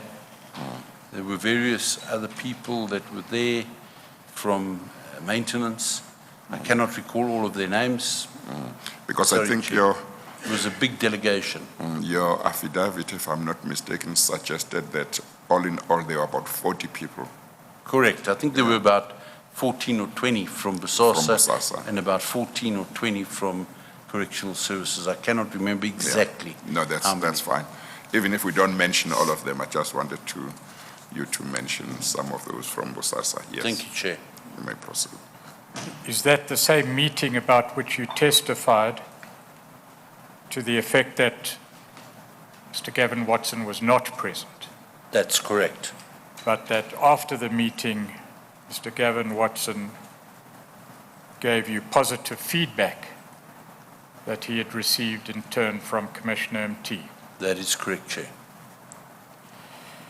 The next paragraph in relation to this presentation reads, the BOSASA presentation was to advise the DCS of the services BOSASA was able to provide, including catering and measures to prevent the theft of food from prison kitchens. Is there a difference between your own evidence and this evidence which appears to emanate from Mr. Engelbrecht? The evidence that comes from Mr. Engelbrecht is incorrect. He's got the notion of it, but he doesn't understand. I don't think he was paying attention to the presentation. What we did was we showcased our camera systems that we were currently using in the facilities of correctional services as a prelude to what we could do for them in terms of the access control and the Sondolo contract. So that is actually what happened there. He's got it kind of right, but very wrong. Yes, so what you showed was existing measures. Exactly. Rather than prospective measures. Exactly, Chair. But the measures concerned the prevention of theft of food from prison kitchens. Correct, and we had some very good footage, which we showed them, of offenders stealing boxes of chicken.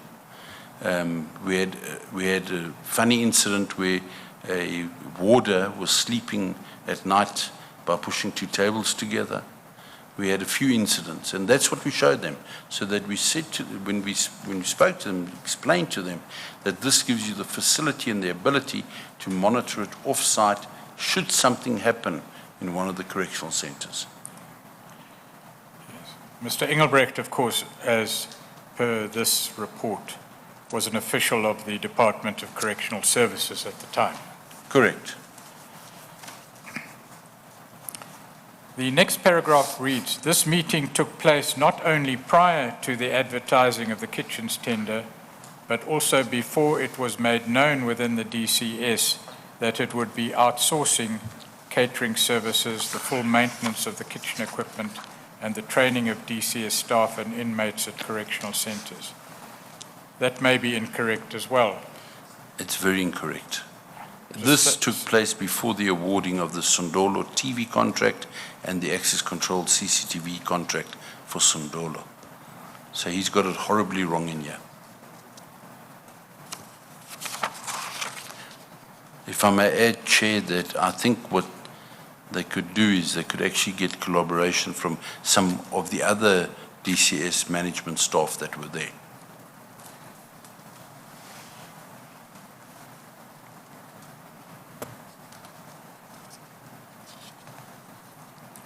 There's reference on page 314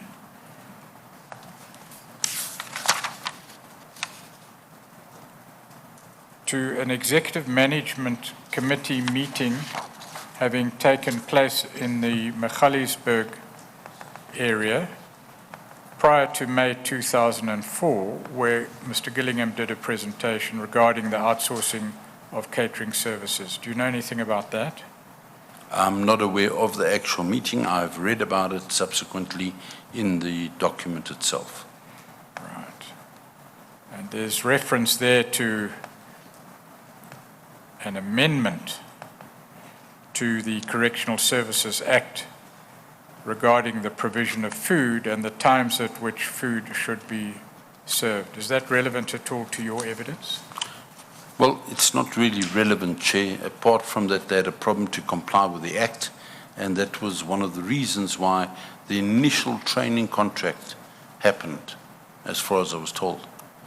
And thereafter, we had to ensure that we complied to the Act when we catered at that stage. That's the only relevance I can think of. The report states at the time of this presentation, Gillingham was the Regional Commissioner, Northwest Mpumalanga and Limpopo, presumably of Department of Correctional Services. It continues to say, shortly after the presentation in Magaliesburg, the Department of Correctional Services Chief Financial Officer, Mr. Chivasi, T-S-H-I-V-H-A-S-E, announced that the DCS would be outsourcing catering services. The important statement, which I would like your comment on, please.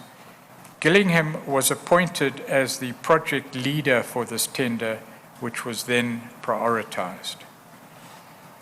I believe that to be correct. Did you know that Mr. Gillingham was integrally involved in the processing of this particular tender? I was told subsequent to this coming out, yes.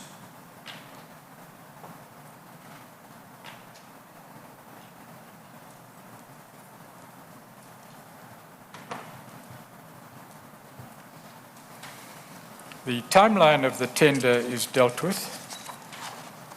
We needn't go into the detail there. It's evidence separate from yours. But it seems that the times referred to in the last paragraph on page 314 were quite short. The tender was approved by Commission MT on 24 May 2004. The bid was advertised on 21 May 2004. And I don't understand the sequencing there. And the closing date was 25 June 2004. In other words, 1 month. That is correct.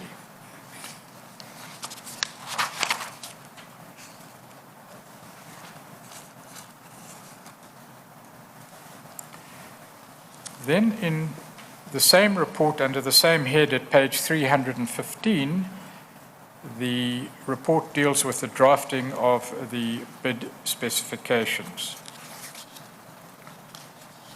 It seems that the SIU got its information from a Mr. Mapasa, the DCS Director of Procurement. Did you know that person? I have met him a few times, yes. Was he indeed the Department of Correctional Services Director of Procurement? He was, most definitely.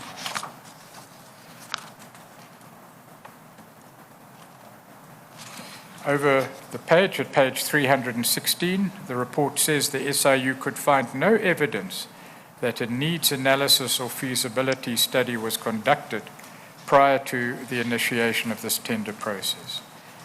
Do you know whether that is correct or not? That is correct.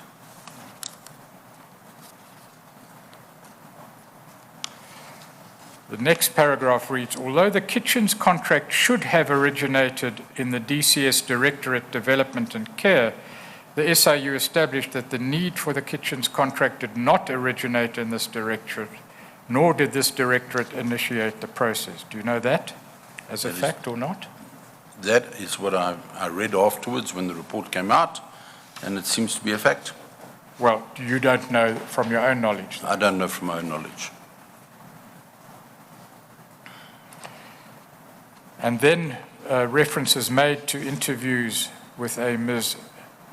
Sishuba, S-I-S-H-U-B-A, the DCS Chief Deputy Commissioner Development and Care, and Ms. M. Mabena, DCS Director Health Services, and they apparently advised the SIU that their directorates were excluded from the entire tender process, despite the fact that nutrition fell under their directorates as end users. According to them, Gillingham had assumed responsibility for the initiation and implementation of the procurement process. Apart from the last sentence about which you've testified at length, do you know anything about the other allegations concerning Ms. Sishuba and Ms. Mabena? I'm aware of the allegations that were made. Okay. Were you aware at the time or just now that the allegations are made here? No, I was aware of it after the report came out in 2009. Did you know those two persons? Yes. At the time? Not at the time, Chair.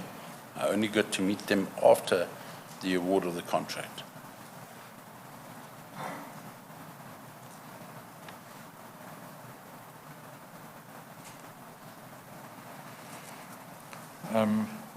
There are further irregularities alleged in the following pages, but as you weren't intimately involved in the internal processes, I'm not going to question you about them at any length.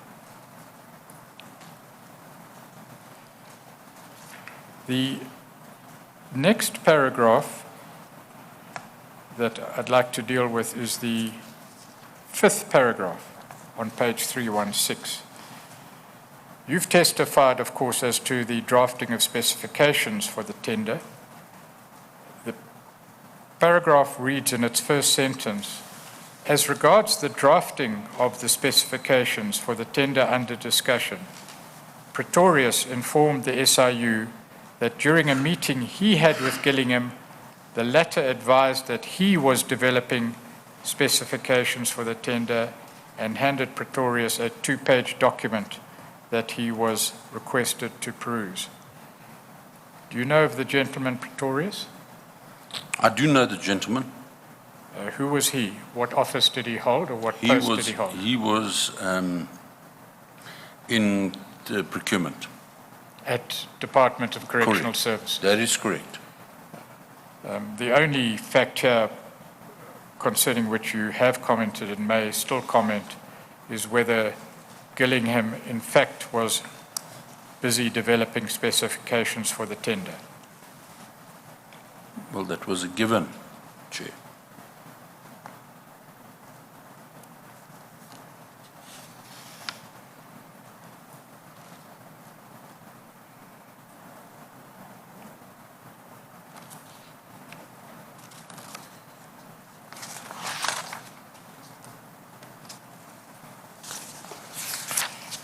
The specifications for this tender involved aspects of catering that are quite specialized, Correct. such as the preparation of food, ration scales, quantities, amounts, and other matters. Correct. The comment made on page 317 by the SIU is the following. It is unclear to the SIU what qualified Gillingham to draft the specifications for this bid, as he only possessed a matric qualification and was not a nutrition expert. Did you know of Mr. Gillingham's qualifications? Unfortunately, at the time I did not. Now I do. But would it be appropriate for such specifications as you've described in relation to nutrition and catering and rationing to be drafted by someone not qualified in that field? There I have a difference of opinion, Chair.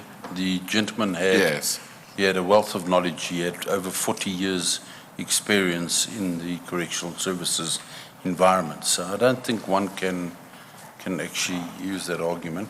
But he could not have done it by himself. He would have had to be with a nutritionist, with a dietitian in drafting the specification. And you don't know whether that was the case, do you?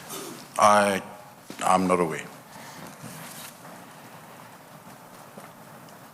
The report continues. A review of the tender specifications revealed a number of unusual specifications being included in the bid.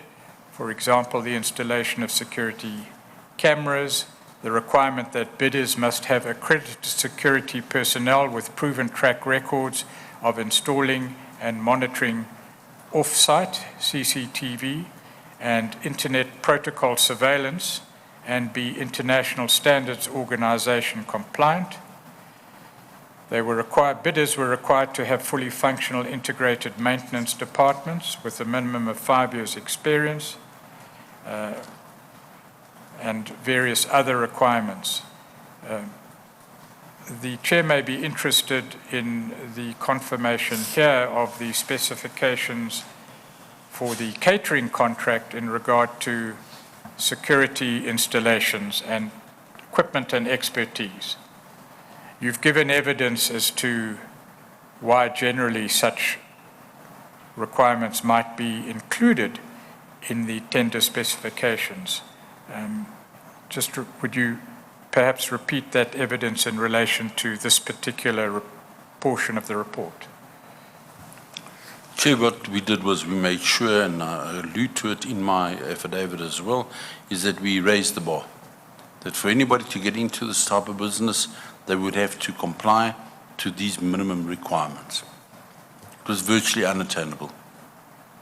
Yes, and these features were really not necessary for purposes of the tender. It was simply to give BOSASA an unfair advantage over other bidders. It was extremely restrictive for other bidders. Thank you. Yes. So of course, we must remember this is a catering contract. Correct.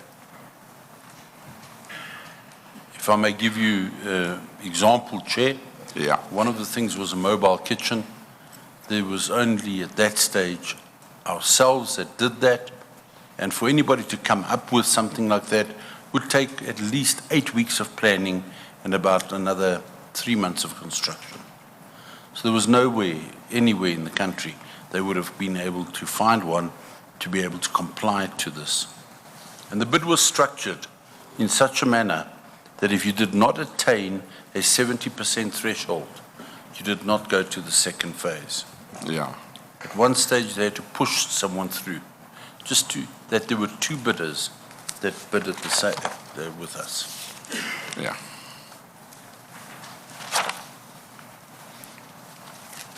And we know, of course, that there was approximately 1 month for persons to respond to the invitation to bid. Correct. And as commented on page 316, according to the affidavit of one Ms. Kruter, the bottom of the page, in Kruter's view, the tender was rushed because on 10 May 2004, Gillingham had decided that the tender should be published on 21 May 2004. Well, whatever the detail, there's independent evidence of the tender process being quote unquote rushed. That is correct. Particularly in relation to your own activities, Mr. Agrizzi, the report continues in the next paragraph to read, the SIU has further established from the witness, that's the whistleblower, that Agrizzi requested him to develop a solution for the installation of various types of security equipment in correctional center kitchens. According to him, he was informed by Agrizzi that the solution would be added to the tender specifications to ensure that BOSASA enjoyed an advantage over the other bidders. The witness advises that this solution formed part of the eventual tender specifications. Does that accord generally with your own evidence? It does. I'm not going to debate the accuracy of all the words, but it does. But if it's inaccurate, you must say so. I think the one issue is that we did not use the word eventual tender specification. It was for the blueprint of catering services. If you read my statement, it concurs. So, in effect, BOSASA was drafting the rules of the game. That's right. BOSASA was a player. That's correct. BOSASA made sure through Mr. Gillingham and Mr. MT that the ref was their ref. That's right, Chair. The general import of this paragraph is that under your supervision, a solution for the installation of various types of security equipment in kitchens was added to the specifications for the catering contract in order to advantage BOSASA. That is correct. We then go on to the findings of the SIU, which appear on page 318 under the head, the bid evaluation and adjudication process.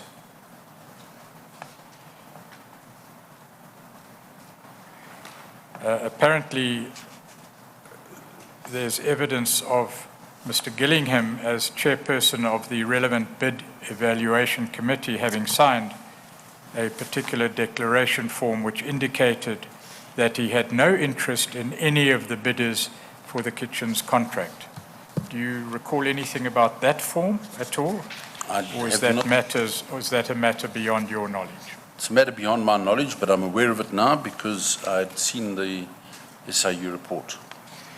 The SIU also interviewed Mr. Coetzee, C-O-E-T-S-E-E, who was a member of the relevant bid evaluation committee that evaluated the kitchen's tender.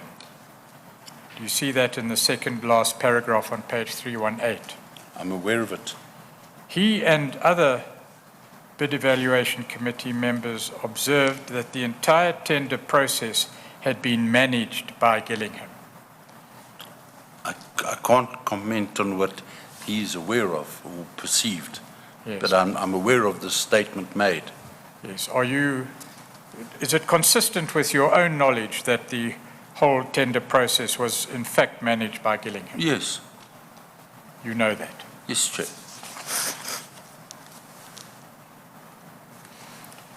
It appears in the last paragraph that a complaint was made after the awarding of the tender by an entity called SECHABA, S-E-C-H-A-B-A, which questioned the basis upon which the tender had been awarded to BOSASA. Do you know anything about that? I am aware of that, Chair. And the complaint apparently went around pricing, but it's not necessary to go into detail. I'd like to deal, if I may, with the allegations in the second paragraph on page 319. Do you remember earlier in your evidence we referred to, or I put to you, evidence regarding Mr. Gillingham's status and how that changed under the direction of Commissioner MT? I'm aware of that. The paragraph reads, the SIU, in the course of its investigation, obtained a file relating to allegations of maladministration and misconduct against Gillingham. The paragraph further down reads, disciplinary action was recommended by DCS Deputy Commissioner Legal and Special Operations, Advocate Mpobi, MQOBI, and DCS Chief Deputy Commissioner Central Services, Ms. J. Schreiner. Do you know anything about those disciplinary proceedings or their recommendation? Chair, I've read about it and I'm aware of it, but I don't think it's relevant to the matter of state capture. This was an internal issue between him and his wife and him and his girlfriend. I don't think it had anything to do with state capture. So I think I would prefer if we moved on from there. Well, I'm going to not move on from there at your invitation, just to place these allegations in their proper context, because they may well, when the evidence is examined, have something to do with the evidence that we're talking about, and I'll tell you about it now. Okay. Contrary to the recommendations, that is to institute disciplinary action, Commissioner MT sent a letter to Gillingham in which, on the one hand, he chides him for his misconduct, but on the other, thanks him for repaying the irregularly obtained S&T monies, which must have formed part of the charge. In the same letter, Commissioner MT proceeded to appoint Gillingham as the Department of Correctional Services Acting Chief Financial Officer, which effectively gave him oversight of the procurement division. So in the face of recommendations by senior officials within the Department of Correctional Services that Mr. Gillingham be disciplined, he was in fact promoted to a position where he had oversight of the procurement division. Perhaps the chair will deem that relevant, but it's not your decision with respect, Mr. Agrizzi. And that appointment was shortly before the kitchen's tender was awarded to BOSASA. We can move on. You don't want to comment? Not at all.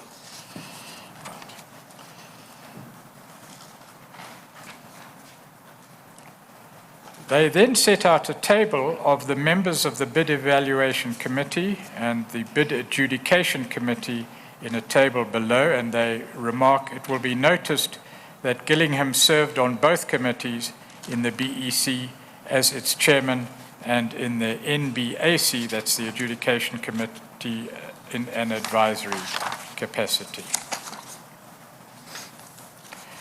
If we may go on then to page 320, the cyber forensic experts' evidence. We've dealt generally with the destruction of information, or the deletion and attempted destruction of information.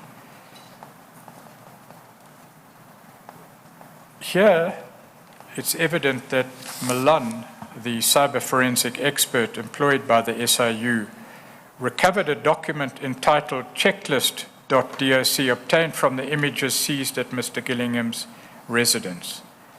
The document contains bid evaluation criteria and guidelines for evaluating the kitchen's tender.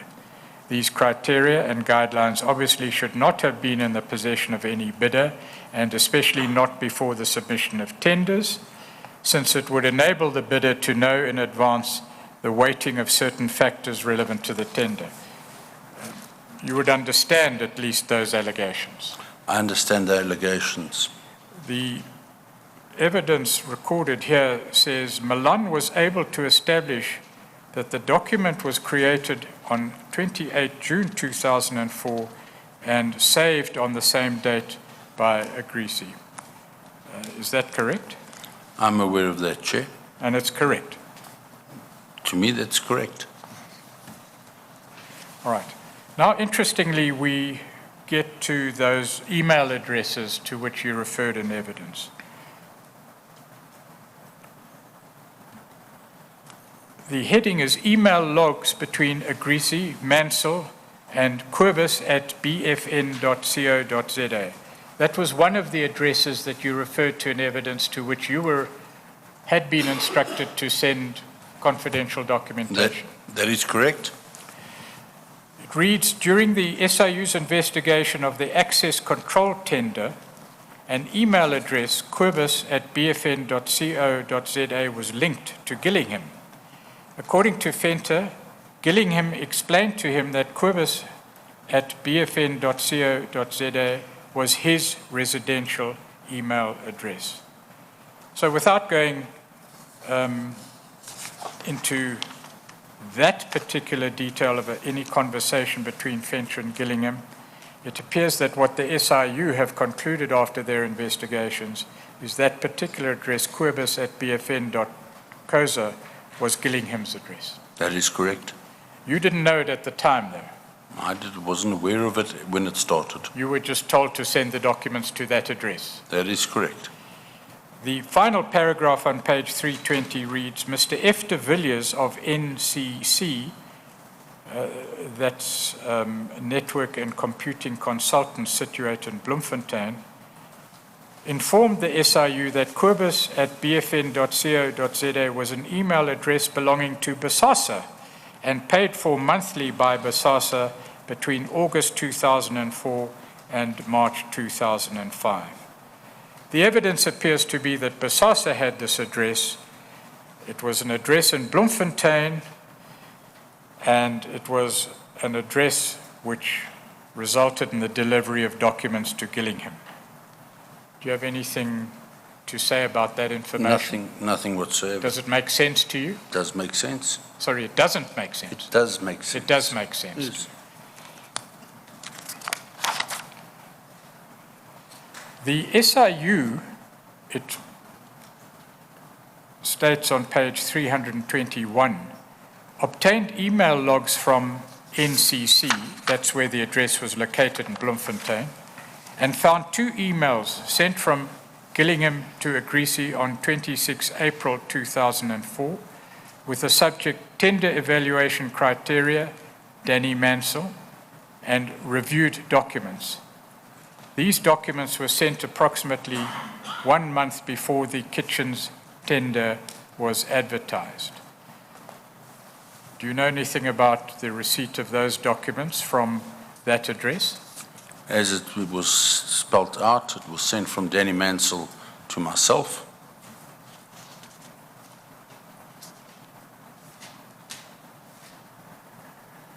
Yes, the report says two emails sent from Gillingham to Agrizzi on 26 April 2004. Can you comment on that? I can't even recall at the time. I remember there was emails, but I can't recall that specific email, what it said. Generally, your evidence has been that there was an exchange of emails containing information relevant to the tender. Correct. Before the tender was advertised. Correct. That you can confirm in general terms. Chair, that is correct. It continues, during a search conducted by the SIU at Gillingham's residence in terms of Section 6 of the Act, a business card in Gillingham's name was found that reflected that he was a consultant for Concilium, which the SIU established as an affiliate company within the BOSASA group. Furthermore, the contact information on the card included the email address querbis@bfn.co.za. Not necessary to go into that detail except for the allegation here that Gillingham's name was found on a business card as a consultant for Concilium. Did you know anything about that? I'm aware of it. At the time, was he paid for BOSASA under this guise? I'm aware of it now, and when we got the report, I questioned Mr. Watson and Mr. Mansell about it, and the argument was that they needed to look at bulletproof vests, a type of a contract that Corrections was working on, and they wanted Gillingham to go with them under the guise of Concilium. That is the detail behind that meeting. Okay. And why he had a business card.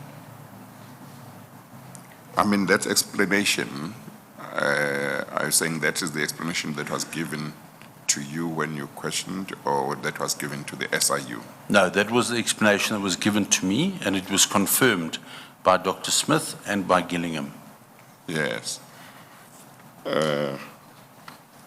But I'm not sure that it makes sense to me, the explanation they gave to you.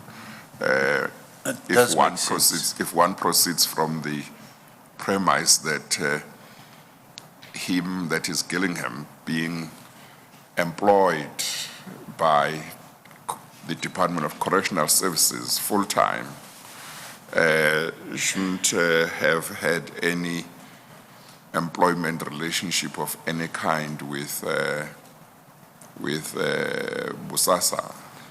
If I can give clarity to you, Chair. Yeah. So very simply, there would have been a tender that would have been promulgated for bulletproof vests. Now, when you go and see the supplier of the vests, you would want to say to them, I have the upper hand, so you better work with me when the tender comes out. Very similar to what happened with beta fence. That is normally the modus operandi that is being used by BOSASA. So having Patrick Gillingham go with you in his full regalia and clothes, but have a card to say, oh, by the way, I've got an interest in this entity, would make the supplier want to work with you, wouldn't it? Well, if the supplier was corrupt, isn't it?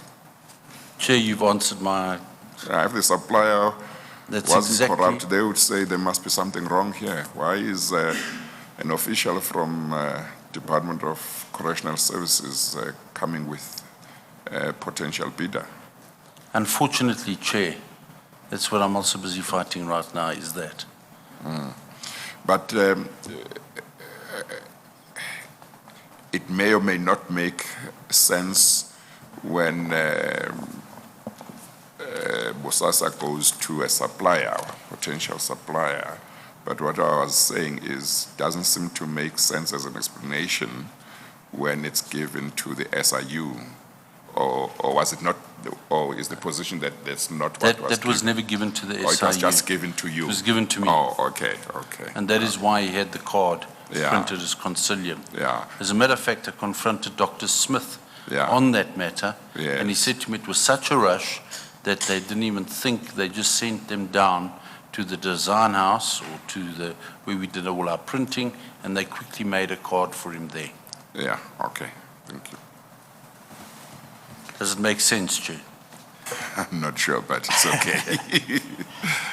Well, it is, of course, the function of the chair, perhaps with our assistance, to make sense of all this evidence.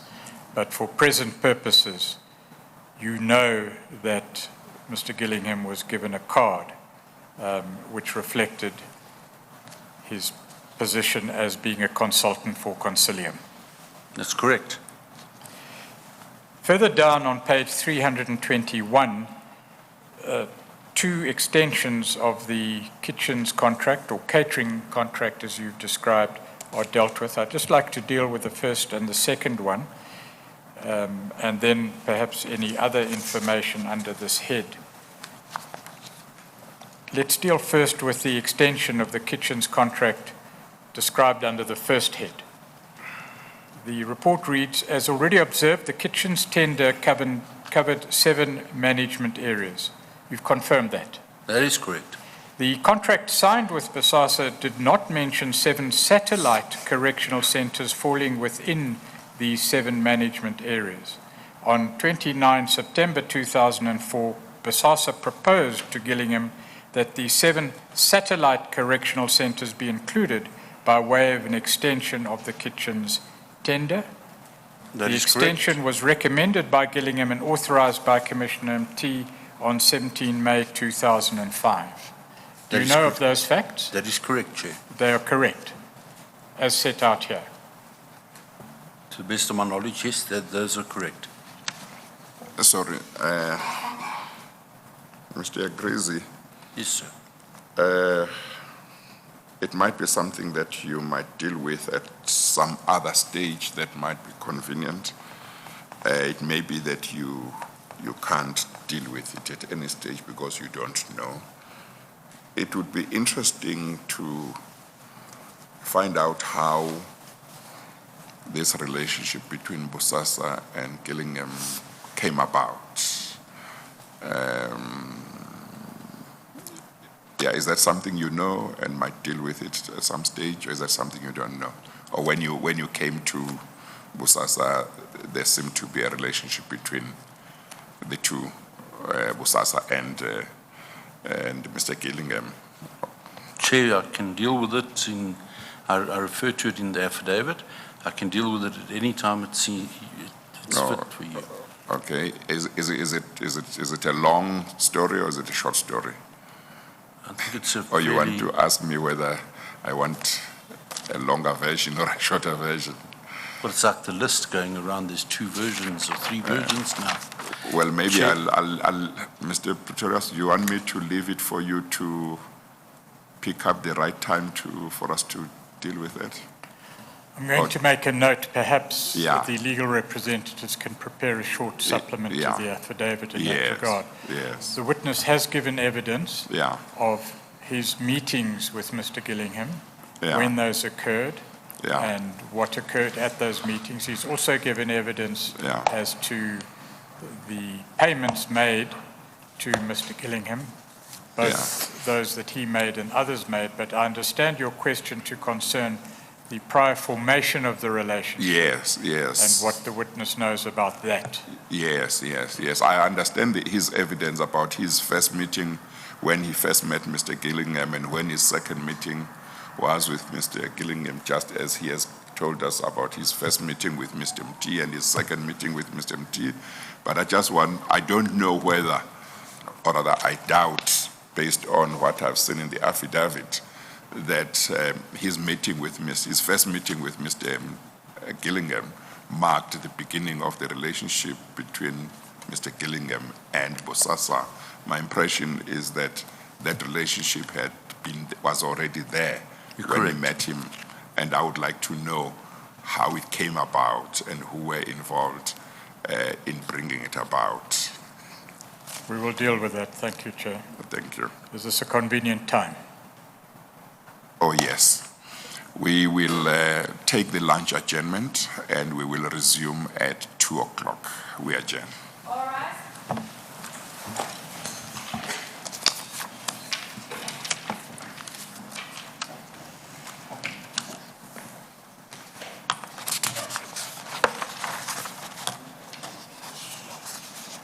So now that's 2 things to do. Because the other one was to find out when the court action ended. I'll get that. Listen, I'll give that to you, but you don't need it from him. Because he only came in later. It's Franz Forster. It's all set out there. Chapter and verse. Forster was a policeman, so was his father.